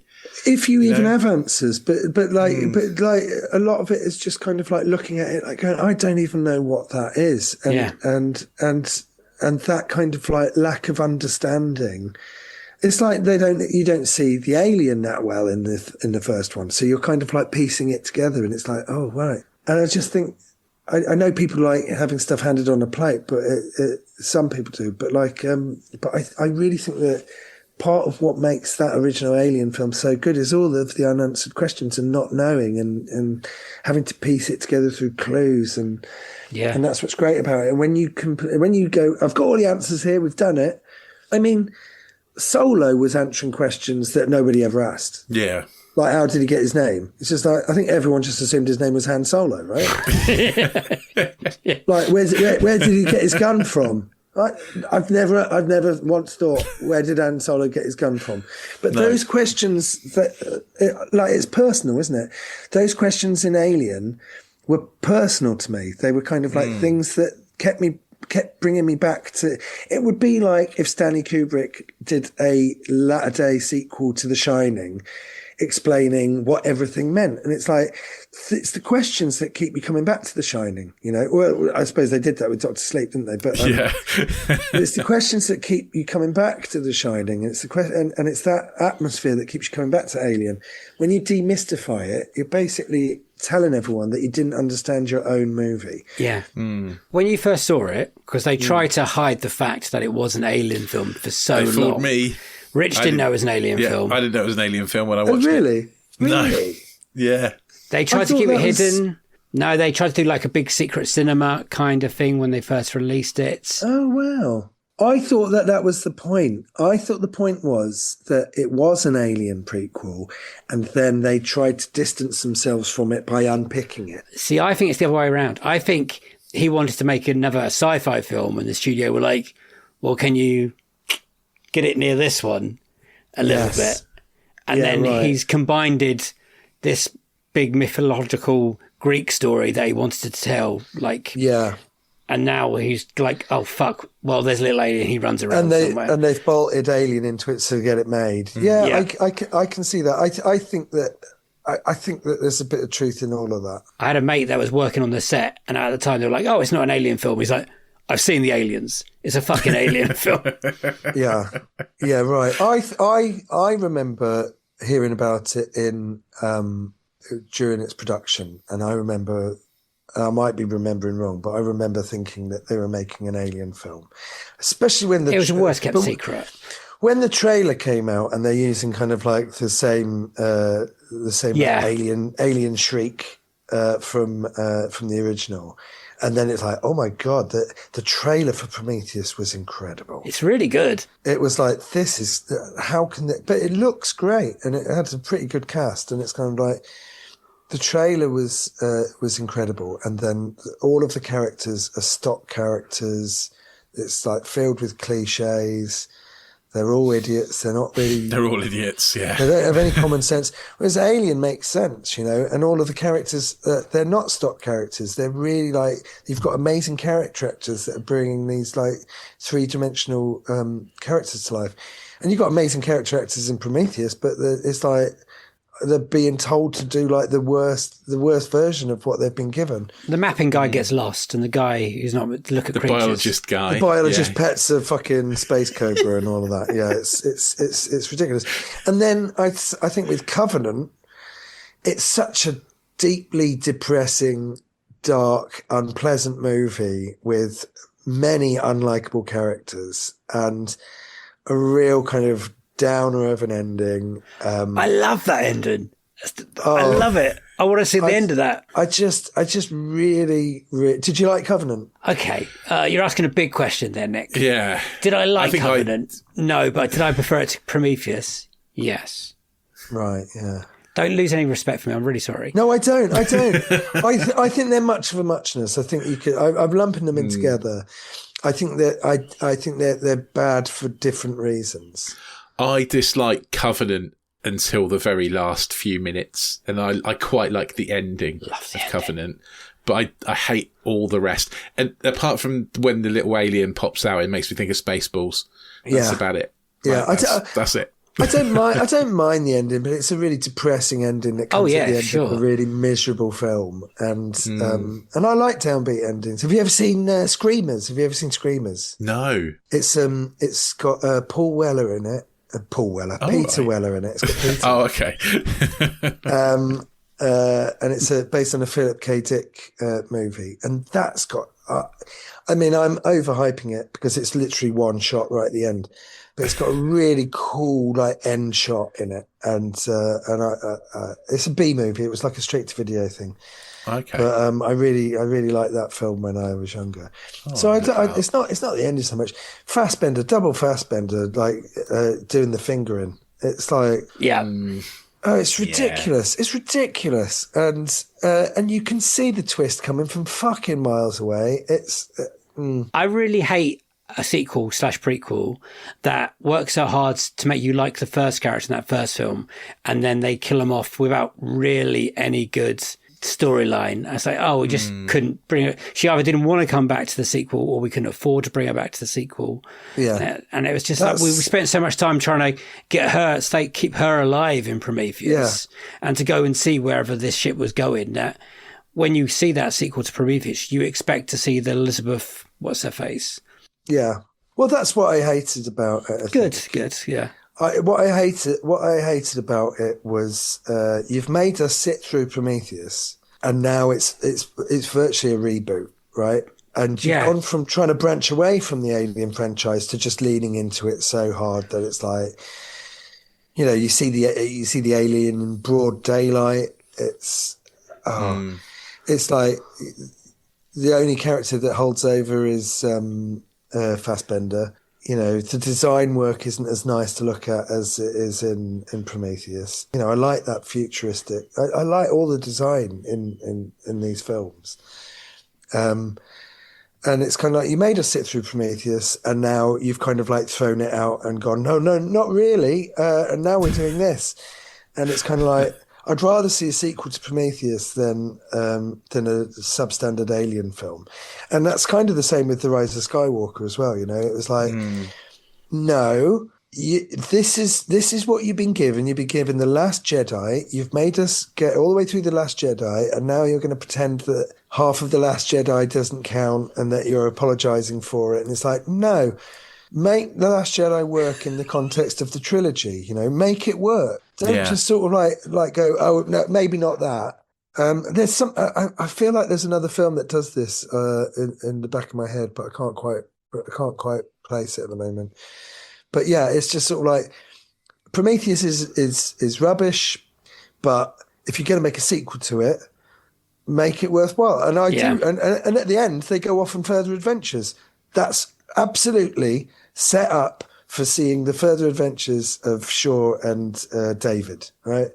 And you don't get it, and it's like, well, what's the fucking point of watching Prometheus then? Yeah. That's exactly how I can't even. I'm a bit of a dum-dum. I don't even really get what's going on in Prometheus, or I just didn't care with the black goo and the creation of the aliens, and I just.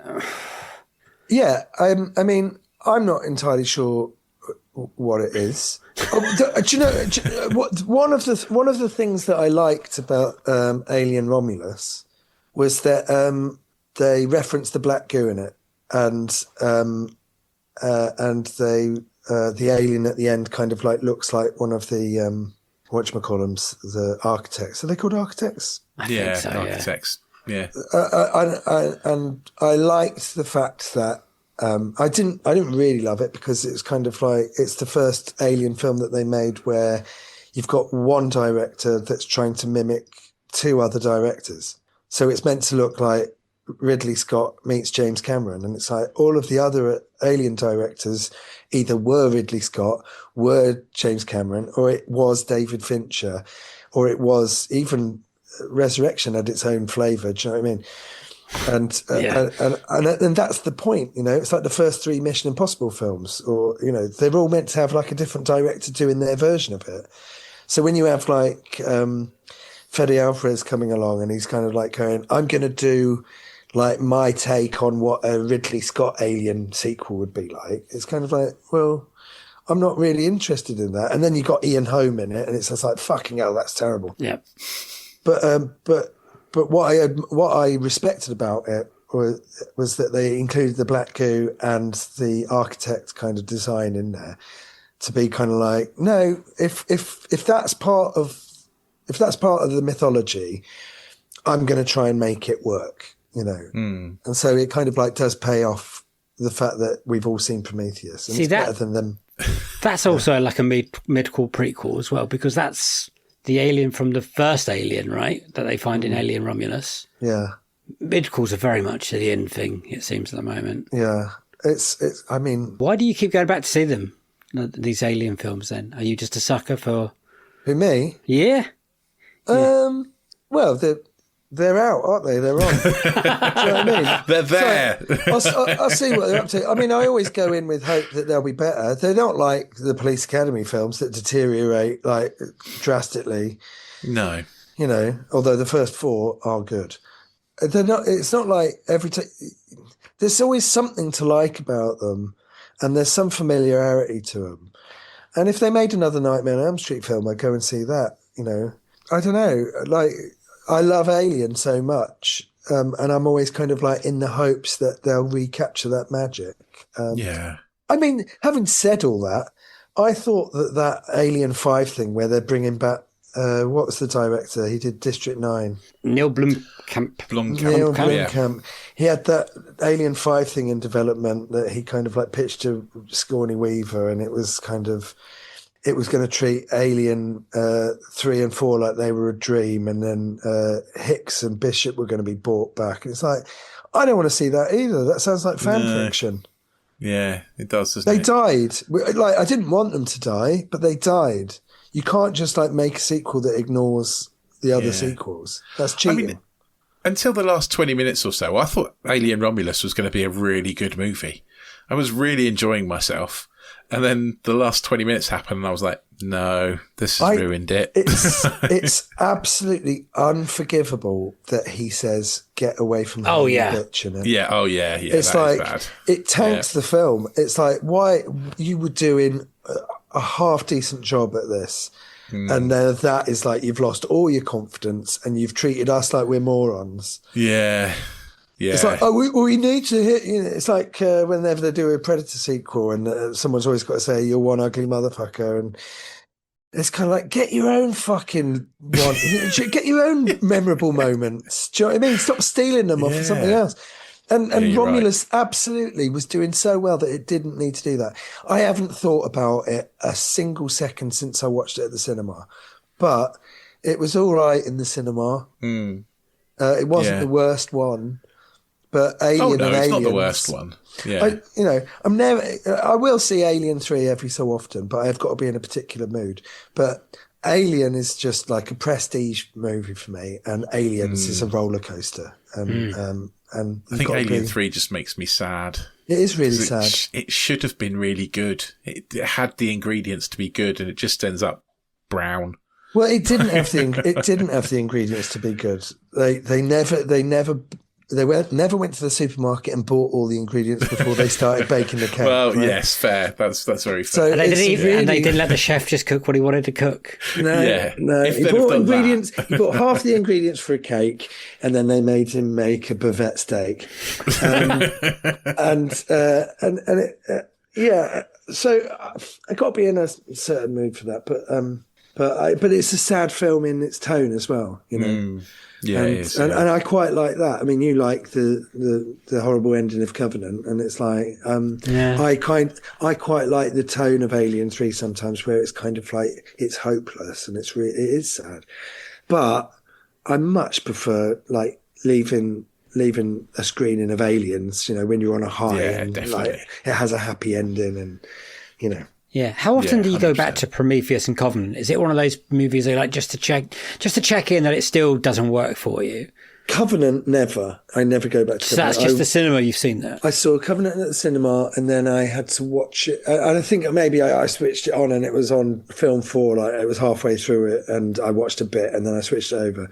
But I did some commentaries with Oliver Harper last year, who does film what do you call it? Not film criticism, but well, we'll call it film criticism, but it's not really that. But so Oliver Harper's really great, and so we did some Prometheus Covenant. I had to be dragged kicking and screaming to these Prometheus Covenant commentaries. So I think that was the second time I'd ever seen it all the way through when I did that, and yeah, I hate Covenant. I think Prometheus is like a guilty pleasure where I can watch it anytime. Right. I think you know, I love how it looks, and if you had the sound off, you could almost get away with it. But it does so much damage to the franchise, you have to kind of like go, no thanks. But I can watch it whenever. I can watch it from any point. If it's on telly and I switch on and I can watch it. And I used to put on, and this is like a compliment, but I used to put Empire Strikes Back on when I wanted to go to sleep, because I find all of the white really calming at the beginning. It's kind of like got a very kind of calming colour palette. It's you know, you start in the snow, then you're in space, and then you're in a swamp, and then you're in Cloud City. And it's kind of like this really kind of nice. So I used to kind of, Empire Strikes Back used to knock me out within the first 10 minutes. Amazing. And Prometheus is kind of like one of those films where it's kind of like, I can put that on and fall asleep to that. That's great. Oh, sweet.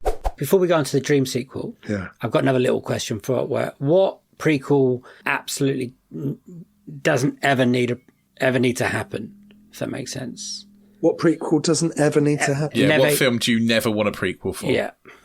That'd be a better way. And I think the answer is probably most of them. What is your fear? What's your biggest fear? I don't know. I mean, like, as soon as you say that, I can't think of a single film that's ever been made. But I'm literally looking around my wall. Looking at your room. Like a Ghostbuster prequel or... yeah. Do you know what, though? You could do like some spin-offs of some of the ghosts from Ghostbusters and do that. I think a pointless prequel would be like seeing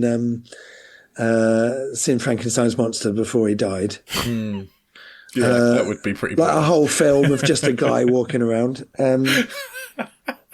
What else? Someone mentioned to me that they might make a prequel to The Big Lebowski the other day, and I was like, no, I don't need it. I don't want it. Please don't do it. Like, I don't want that. Yeah, but they already made that weird sequel thing, didn't they? Oh, it's the worst fucking thing I've ever I've seen not in my whole seen it. life. The Jesus Rolls. Oh my God, it's terrible. Yeah. So bad. It's awful. Yeah. Truly awful. When me and Dave did our 100th episode, we chose ours, and that was my worst sequel, the Jesus Rolls, because it's truly terrible.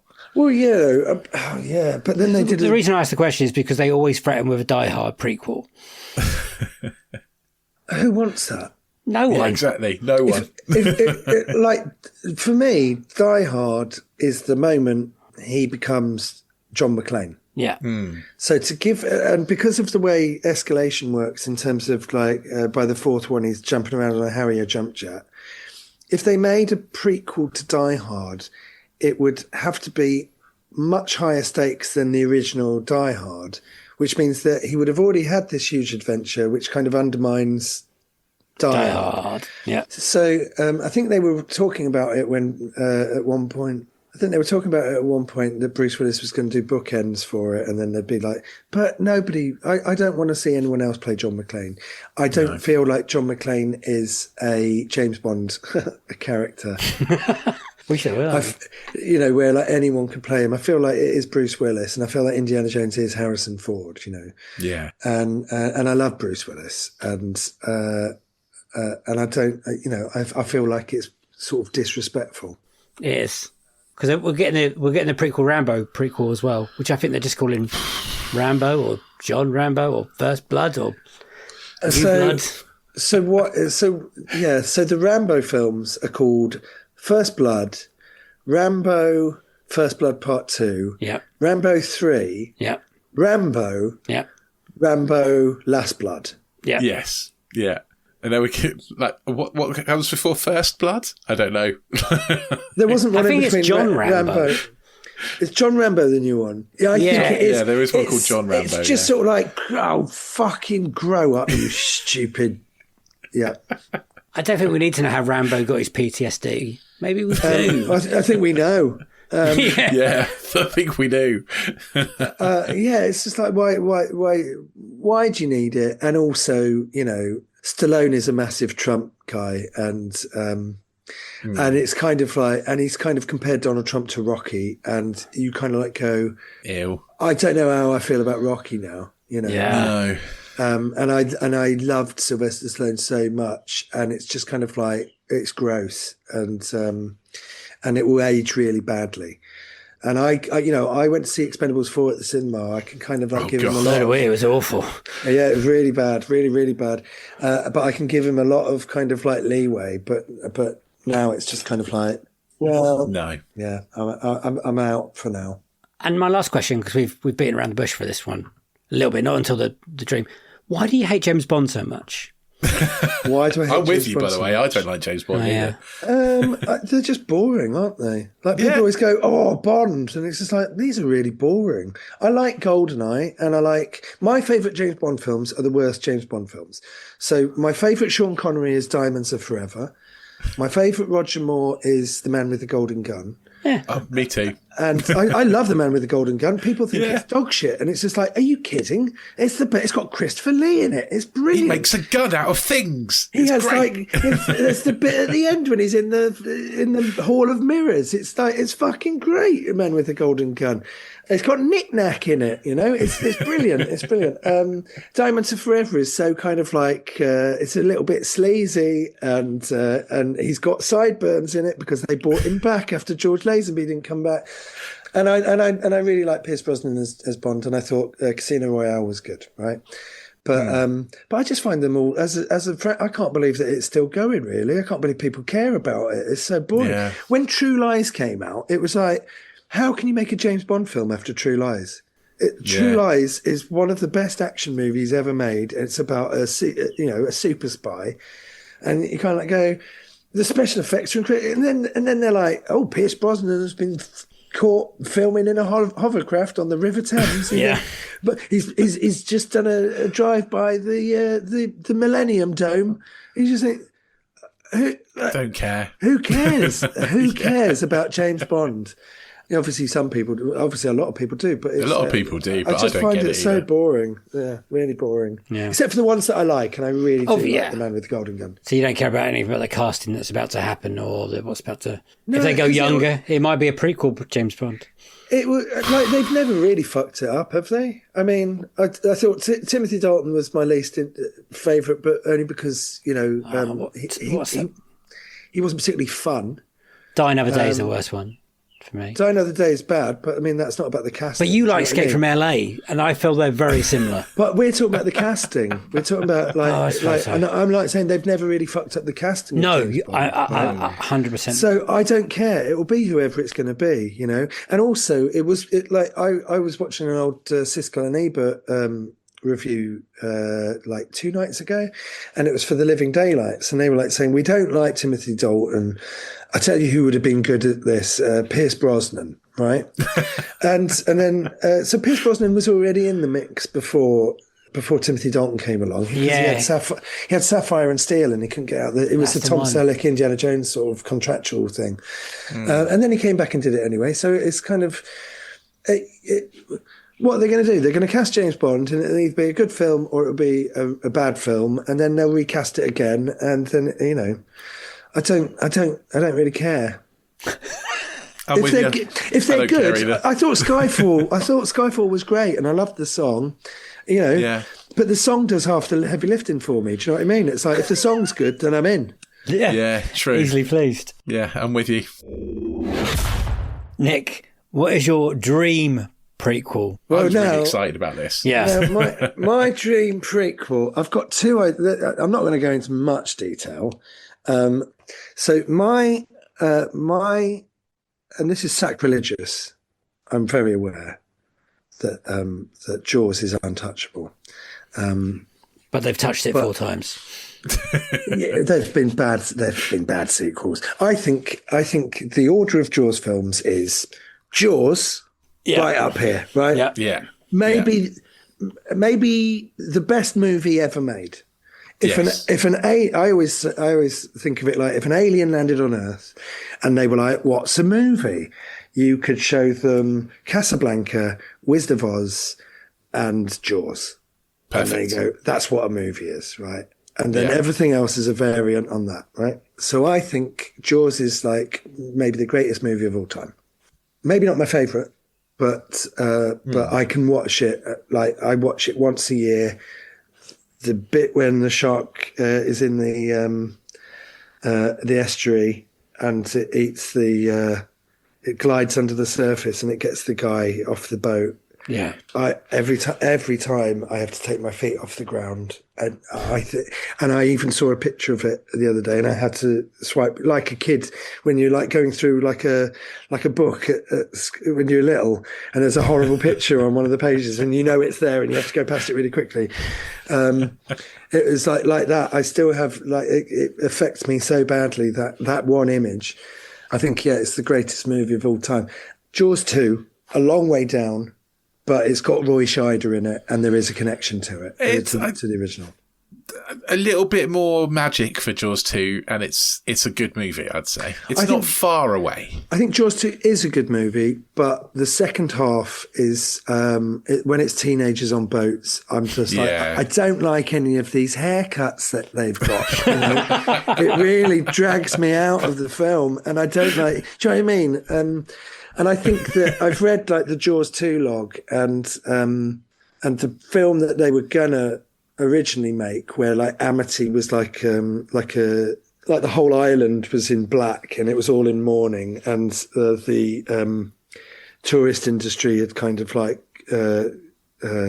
dried up, and the whole island was dying, and then the shark comes back for him. I think that sounds like a much more interesting sequel than they got. But I love Roy Scheider. I think he's the best thing in Jaws.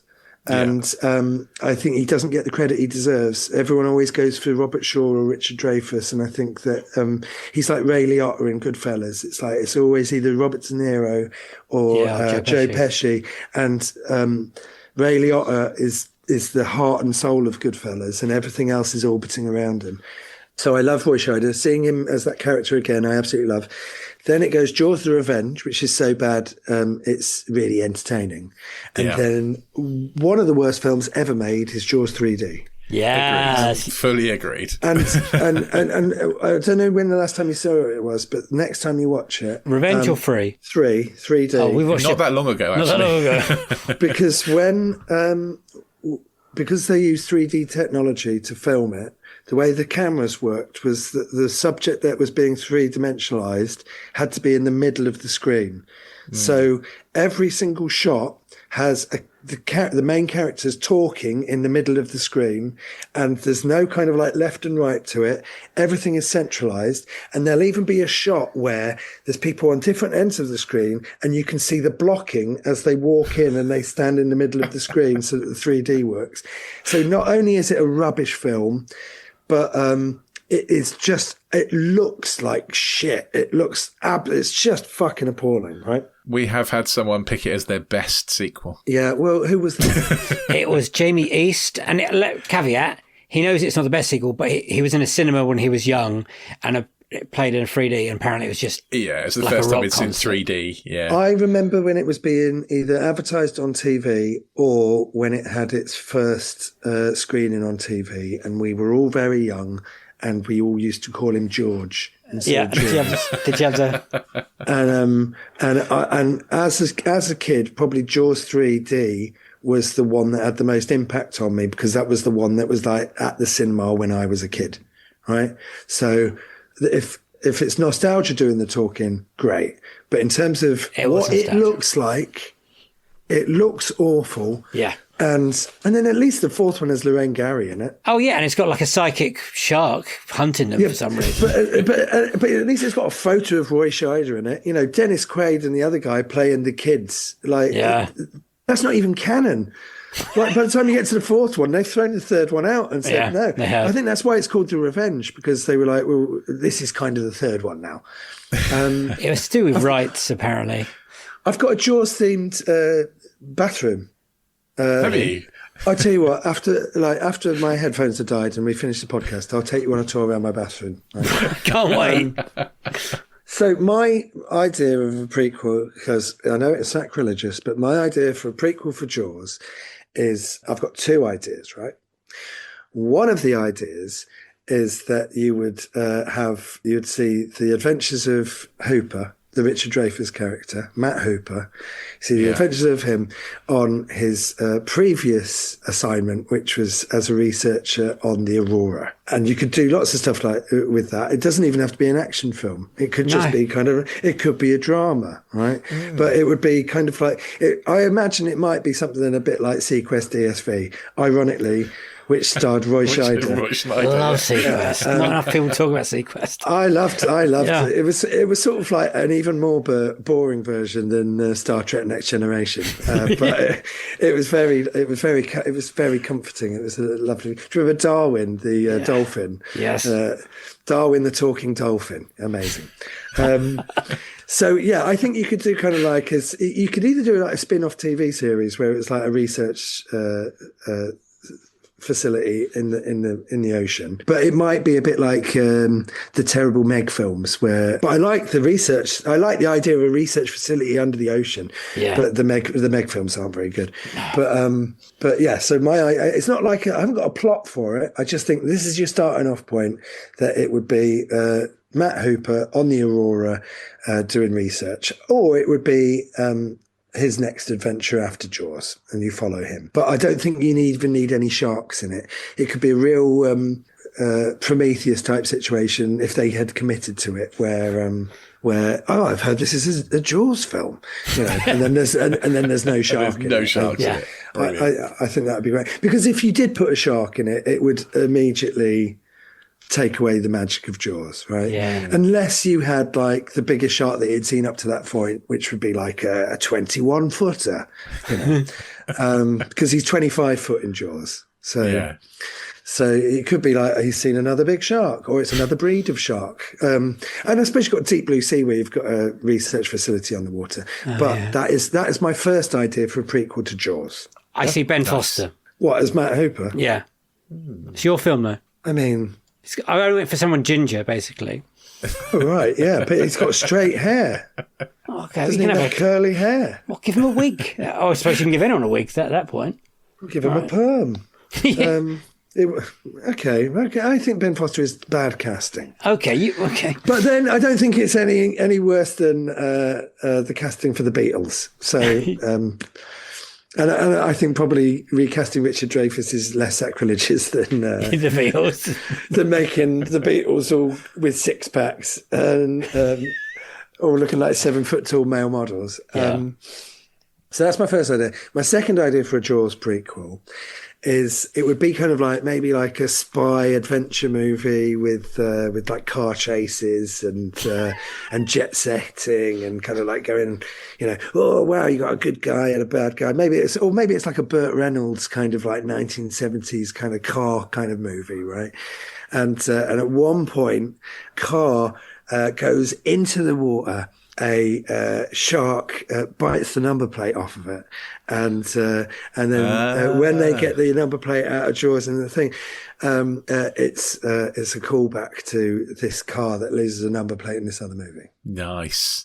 And funnily, the number plate from Jaws is 007, and I don't know whether that's a James Bond thing or not, but you could do like. You could do. I've got it on my wall. I'll show you. I've got it in my toilet. I'll show you in a minute. Don't get sceptical, Dave. No, I feel like it must be a 007 Bond thing. I think Spielberg really wanted to do a 007. Yeah, and then they said he was too expensive after Jaws, so then he ended up doing Indiana Jones, which was his version of it. Good job. Would you convince Spielberg to come back for your prequels? And which one do you think it would work best with? Well, it might be an opportunity for him to finally. I don't think he'd want to work on the water again, so it might be an opportunity for him to finally do his James Bond film. Yes. Yeah. So the shark is just one minor little scene, or is that most of the scene is the car underwater being attacked? No. It might even be like the bad guy, and at the end of the movie, his car goes off kind of like a pier, and he lands in the water, and then a shark eats him, and that's it. But you get to see that his number plate was 007. Yeah. Would you use the music at that point just to really ram it home? No. What would you call it? A sidequel? Yeah, I like that. I like that. Yeah, that would be an in thing. Because we've got the mid-calls, sequels, prequels. It's funny, though, sequels. because Steven Spielberg didn't get to do James Bond, so we got Indiana Jones. And George Lucas didn't get to do Flash Gordon, so we got Star Wars. And if they'd have both got the properties that they wanted, and we'd have just got like a Flash Gordon movie that, you know, that no one was talking about, you know, 40 years later, 50 years later. I mean, I like the Flash Gordon movie, the Queen one. I love that. But George Lucas wouldn't have made that. No, he wouldn't. No, definitely not. No. Anyway, food for thought. I love that. I love that I love the James Bond prequel to Jaws. I would watch that happily. And it might be why. And then you could have like a little child with metal teeth going, "I want to be called Jaws too." Brilliant. I love it. I do fear for Jaws. I know it's a perfect movie, but one day they're going to come around again, aren't they? I'd love another Jaws film, to be fair. Would you? Yeah, you can't take anything away from Jaws. They've tried. They've tried. And it hasn't worked. And it's like, you know, they failed. They failed. Jaws is still good. Yeah, no matter how good. shit they were. But you can't take away from Jaws. So if they made another film that gave you like the same intensity as Jaws, I mean, that's great. They did a film called, what was it called? Not Fierce Creatures, but Fierce Animals, was it? Or it had Jai Courtney in it. It came out last year. Yes. Oh, right. He's a serial killer that does shark trips, day trips on a shark boat. I've seen it. And I really liked it. I thought Jai Courtney, who doesn't really leave a huge impression, was really like chewing the scenery. And you kind of like go, oh, this is what happens when you're being a character actor rather than a leading man.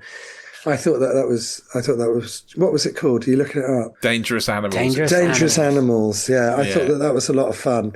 I don't have a problem with them making another Jaws film. My one thing is that the shark in Jaws is basically he's Jason Voorhees and he's Freddy Krueger, and that's what he looks like. You know, I don't think that they need to come along and do a realistic shark. No. I don't have a problem with the shark in Jaws, right? That is what this shark looks like. I don't have a problem. So even if they were doing CGI, it should still look like the shark from Jaws. Yes, definitely. That's my one. Right. It should still look a bit rubbish and ropey. I think that's what makes Jaws so magical, yeah. I don't think it does look rubbish either. I think it's like there are a couple of shots where you just like go, and obviously it doesn't look like a real shark, I suppose. No. But like by the point that it turns up, you don't care. It's not. You know, the film isn't really about a shark. It's about like. That's like a man struggling with his PTSD. Well, that's the second one, yeah. That's the first one too, really. Well, yeah, you've got Quint. You know, and it was only recently, the last time I watched it, when he smashes up the radio, you just think he's gone mad. But he smashes up the radio because he doesn't want them to get in contact with anyone else that can help them catch the fish, because he wants the fish and he wants the money. He doesn't want any help. So I was just like, why did he do that? But, you know, you've got like this, you've got this class struggle on this boat where you've got a working class sailor and you've got this posh rich kid, and then you've got like this blue collar cop that's stuck in between. And there's like there's this revolving struggle around him. And it's like half of the film is three men on a boat that don't get on with each other. Yeah. You know? And then the first half, it's just like every single scene. It's like there's not a wasted moment in Jaws. It's just brilliant. And it's funny as well. It's funny and there's lovable characters. And when Quint is nice to Hooper, you know, your heart melts a bit. Do you know what I mean? It's like, it's just got everything. Yeah. How about a prequel which is just shot from the shark's point of view?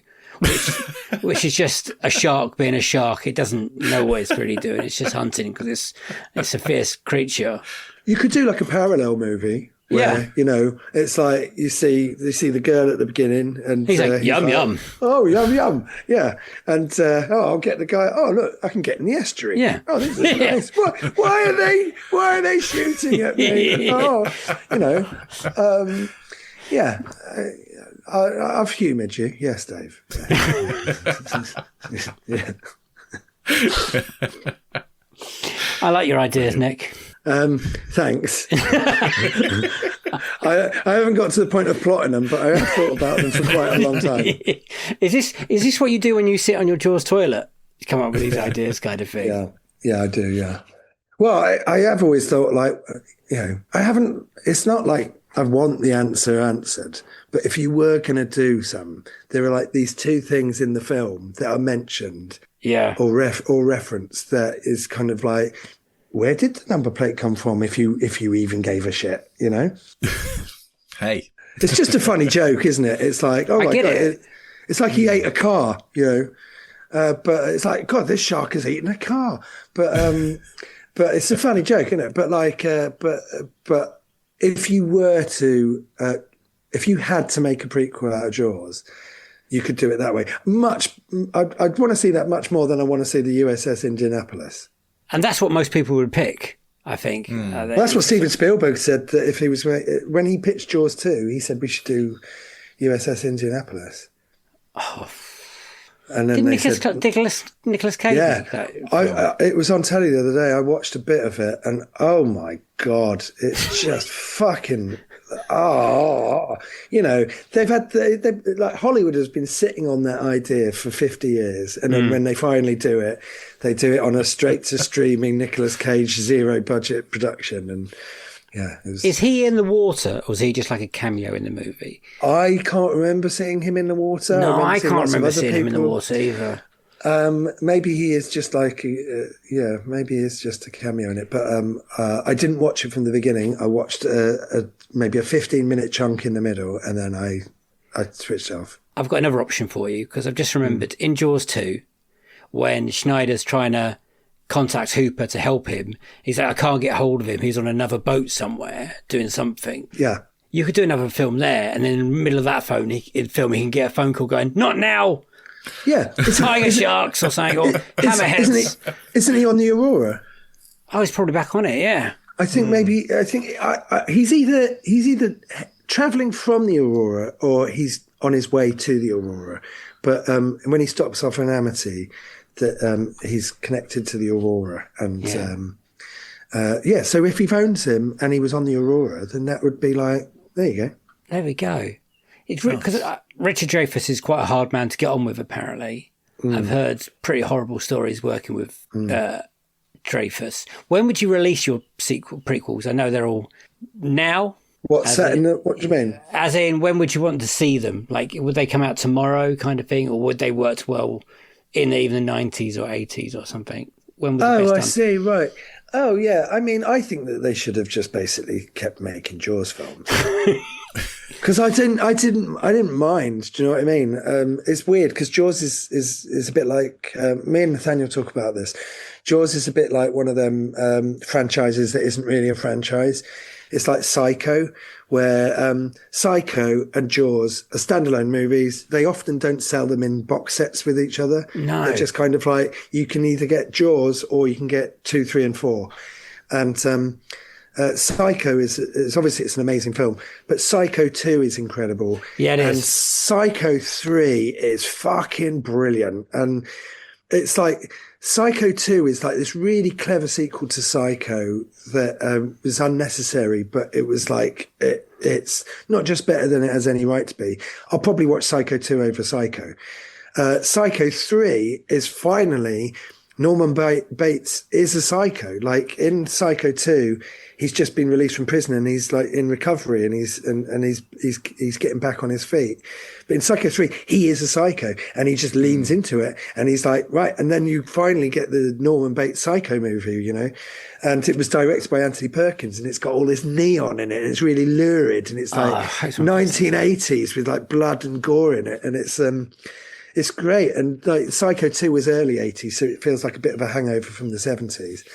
And the Psycho movies are great, but like Psycho is a standalone movie and Jaws is a standalone movie. So, you know, you could just keep making Jaws films, I think. Yeah. I remember convincing my parents let my nan and granddad babysit for me. And I convinced my grandparents that mum said it was okay to watch Jaws when I was like 6 or something. And I spent all of it behind the sofa and it gave me nightmares. Jaws. Yeah, the original Jaws. Yeah. For years. I've got a 6-year-old niece, and she is scared of some scenes in, I think it's Zootopia 2. and it's like, I remember Jaws being on telly when I was young, and all I remember is the yellow barrels. Yeah. And I don't think I think we switched the TV on, and it was in the evening, and there were yellow barrels on TV, and it's like, that's Jaws. But I think anytime you see Jaws, it's a PG. But the thing about it is, it's not reliant on all of the things that you need from like 18 certificate horror films to kind of really connect with you. It's got really great characters that are in genuine, it seems like, peril, and then you've got like this unseen killer, and it's a hard PG. I mean, it should be a 12 really, but I think it's a 12 now. Yeah, that would make sense. Yeah, I think 6 is way too young to see Jaws, especially kids today. But like, I can't imagine being 6 and seeing Jaws. Oh yeah, I have some nieces now afraid to watch The Muppets Christmas Carol when they're about 6. So no, Jacob and Marley when they come out, and they're like, and also you get the fucking Grim Reaper. Oh yeah, that was scary actually. That is my scary, son's the complete opposite of this. He's like, he watched Jurassic Park when he was 4, and he's like, more lawyers, come on. Oh right, yeah. Well, Jurassic Park was scary when that came out, and Ghostbusters was really scary at the beginning. Yeah, he watched Ghostbusters too young as well. I didn't realise Ghostbusters was a comedy until much later on in my life. Because it was so terrifying. Yeah. I'm just a terrible parent when it comes to movies, and I just let him watch stuff that he shouldn't be watching. Really, like not really bad, like not 18s, but Oh no, I think it's fine to watch. But I sort of agree, because I want to watch films with my niece, and it's like I want to show her like the films that we watched when we were growing up. And she's like, I think that they're about maybe like 5 years behind where we were. Yes. He was asking me if we could watch Terminator 2 the other day, and I was like, yeah, it's fine. He's 11 now, so it's all right. Yeah, 11's fine. Yeah. Watched Terminator 2. And then he was saying, oh, my friends watched Alien. And I was like, probably not Alien yet. Alien gets scarier the older you get, I think. The first time I saw Alien, I was young, and it didn't have, and the same with The Shining, it didn't have any impact on me. He has autism, and he gets very deeply affected by things. So I once had to talk him down from having an existential crisis about the ginormousness of space. I think Alien might send him over the edge. Would absolutely. Yeah, that would not be good. Did you say he's 11? He's 11, yeah. Yeah, I think like being 11, that was when I got into Arnold Schwarzenegger, and he's still my hero. Do you know what I mean? And I watched all of those Arnold Schwarzenegger movies, and they were like near the knuckle. And Predator was like, oh, the bit when Billy gets his spine ripped out. They cut that out of the TV version, and when I finally saw it on VHS, it was like, oh, that's horrible. But he's like, he's Arnold Schwarzenegger's like your mate, isn't he? He's like a cartoon character, and you want to see him in all these different adventures doing different things. And I think he's basically family friendly, isn't he? Yeah, pretty much. I think so.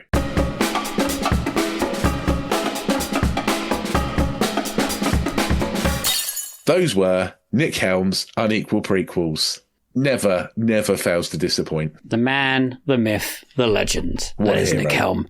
Genuinely. Returning. What a hero. To start our small little run of Unequal Prequel Best, Worst and Dream episodes.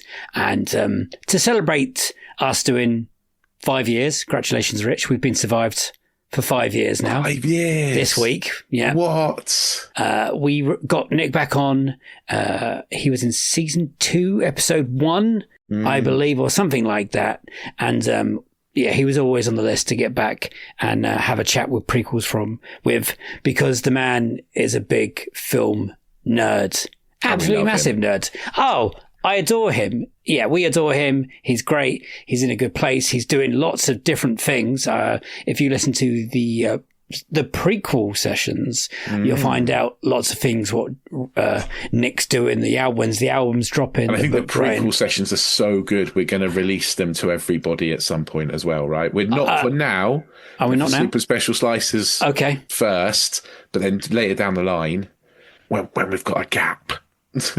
It's a good gap. It's a really special episode. It is a really special episode, yeah. I was quite tempted to put it out anyway. Trigger warnings for that one. Yes, it's a grown-up chat between three grown-up people. Yes.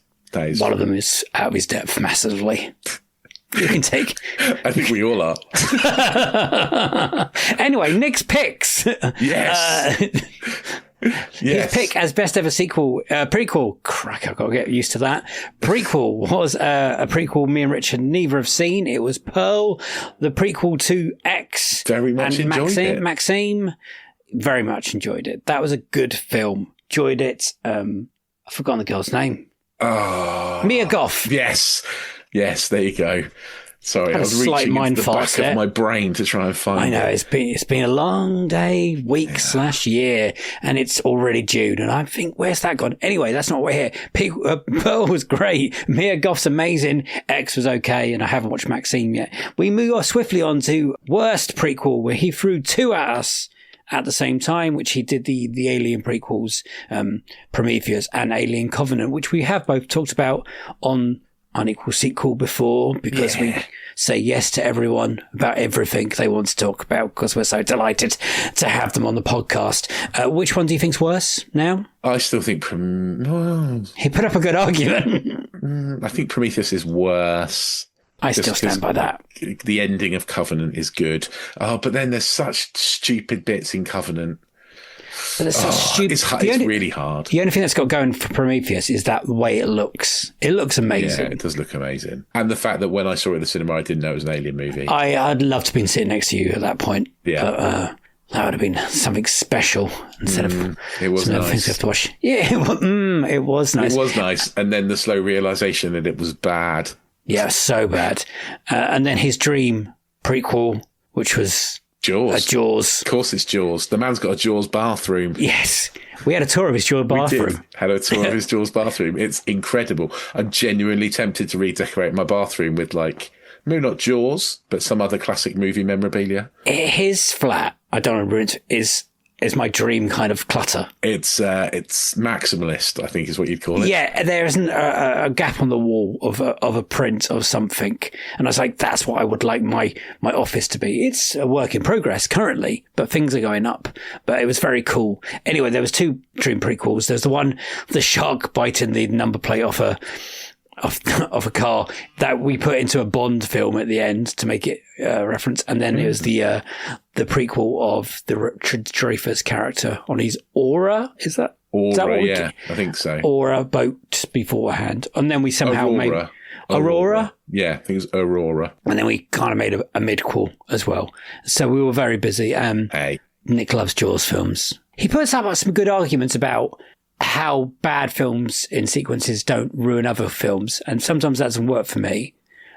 He's like, it's a thing, but Jaws is always going to exist, and that's brilliant, and that's a very positive way of watching these movies, because there's so many prequels, sequels coming out at the moment, and they're not very good at the moment. This is very true. Yeah, we had to say it. But we love talking to Nick. Nick's one of our favourite comedians, singers, soon to be Poet. That's certainly saying I'm not. He's got some things coming out next year. He's releasing hopefully 3 albums by the end of this year, in the work for 10 years. He's also might be going back to do some writing for television and stuff. So that's all exciting. Thank you, Nick, for coming on. We really do appreciate that. So many funny stories. If you haven't listened to Nick's Unequal Sequels episode, go listen to that. It's season 2, episode 1. How many years ago now? 3, 4 years ago now? Right at the beginning of near our run. He was one of our first, no offense to anyone else, big names to have on the podcast. And we were very excited, a little bit nervous first time we spoke to him. And I think we got away with it again this time. It was my first time feeling a bit starstruck, I think. Were you starstruck again, or were you cool this time? No, it was cool this time. Felt more like mates this time. Yeah. There was a bit of ribbon in my case, it seems. I think he enjoyed that. And so did you. I did. And so did I, because he's a great guy. Go check out those sequel sessions if you want to. Is that me or you do that? I don't know. What? Go check out the sequel sessions? The prequel sessions. I mean, I do that too, but It's fine. You can do it as well. So we can both do it. We can double it up, can't we? Go check out the prequel sessions. It really is a special chat we had with Nick. I think it's about 40 minutes in the end. So go check out, join us on another slice, become a super special slicer for £2.99 a month. It really is worth it. It's worth it just for this episode. You can pay $2.99 just for the sequels, the prequel sessions to this episode, and that would be the best $2.99 that you spend on 40 minutes of audio in your whole life. So, yeah. Even if you don't want to listen to it and just want to support the podcast, that's the way to do it. Hey, why not? Yeah. Do we tell them anything else at this point? Well, I mean, it's been such a long time since we've done this. This is it, though, right? This is how the thing. We're seeing the film now. Yes. So yeah, I mean, you can make sure you check out Nick. Make sure you buy his music. He's going to be releasing lots of music this year. Make sure you do pick it up. It's going to be awesome. He's so talented. It's ridiculous. So yeah, make sure you get hold of that. But yeah, if you like us, if you want a bit more of Nick, then do get yourself onto anotherslice.com/unequal sequel and pay that $2.99 to become a super special slicer. You'll get extra bits of this. You'll also get other bits of us doing other bits of podcasts, Disenfranchised, Box Set Mentality, a little bit more from us. Do please hit the like and subscribe. That helps other people find the podcast, especially if you're an Apple podcast. Do make sure you give us a review. 5 stars would be lovely. That really does help everyone else find us, come along and find us, and grows our audience, and it's all amazing. It means we can keep doing more stuff. Yeah, and you can, if you want to get in touch with us, let us know what you thought of Nick's picks. I like it. Yeah, it should be a podcast, that one. Then you can get in touch with us on all the social medias. We are at Unequal Sequel on all those things. You can also send us an email. We are unequalsequel@hotmail.com. And you can also leave comments if you listen on Spotify or on YouTube. We will read them all out in the end of month roundup, which is next week. It is next week, yes. Mental. How is it the end of June already? I've got a month to find a job, Dave. A month. You can do it. You can do it. You can do it. Oh, hopefully. Yes, thank you everyone for the support over the last 5 years. It really means it's been incredible. We can't believe we've been doing it for 5 years and we haven't dropped the ball. Well, we have dropped the ball a few times, but not on a Friday. Dropped the ball multiple times, really. Let's be honest. There are points where the ball was just lying on the floor and we were crying. You know? It's happened. Somehow there's we pick always ourselves been off. an episode for you to listen every week, right? Yes. Like that's what we've managed to do for 5 years. We haven't missed an episode. And that's going to carry on for a while. Buddy. Anyway. At least another 5, right? God, could you imagine if we make it to a decade? Can you imagine still doing this when we're 50? Yeah. Hopefully AI's got so clever it can actually do my editing by that point. Oh, yeah, that'd be good, wouldn't it? It would be amazing. I mean, admittedly, I'm getting to 50 quicker than you. Yeah, you know. yeah. You're going to be there before me, so... Yeah, another 5 years I'll be there. So, well, and then we will be doing it for a decade. Jesus. Wild. That's a lot of films. Anyway. Yeah, anyway. It is a goodbye from me, bye-bye, and a goodbye from him. Bye! See you on the next one, sequel to this one. Have a great week. Bye-bye.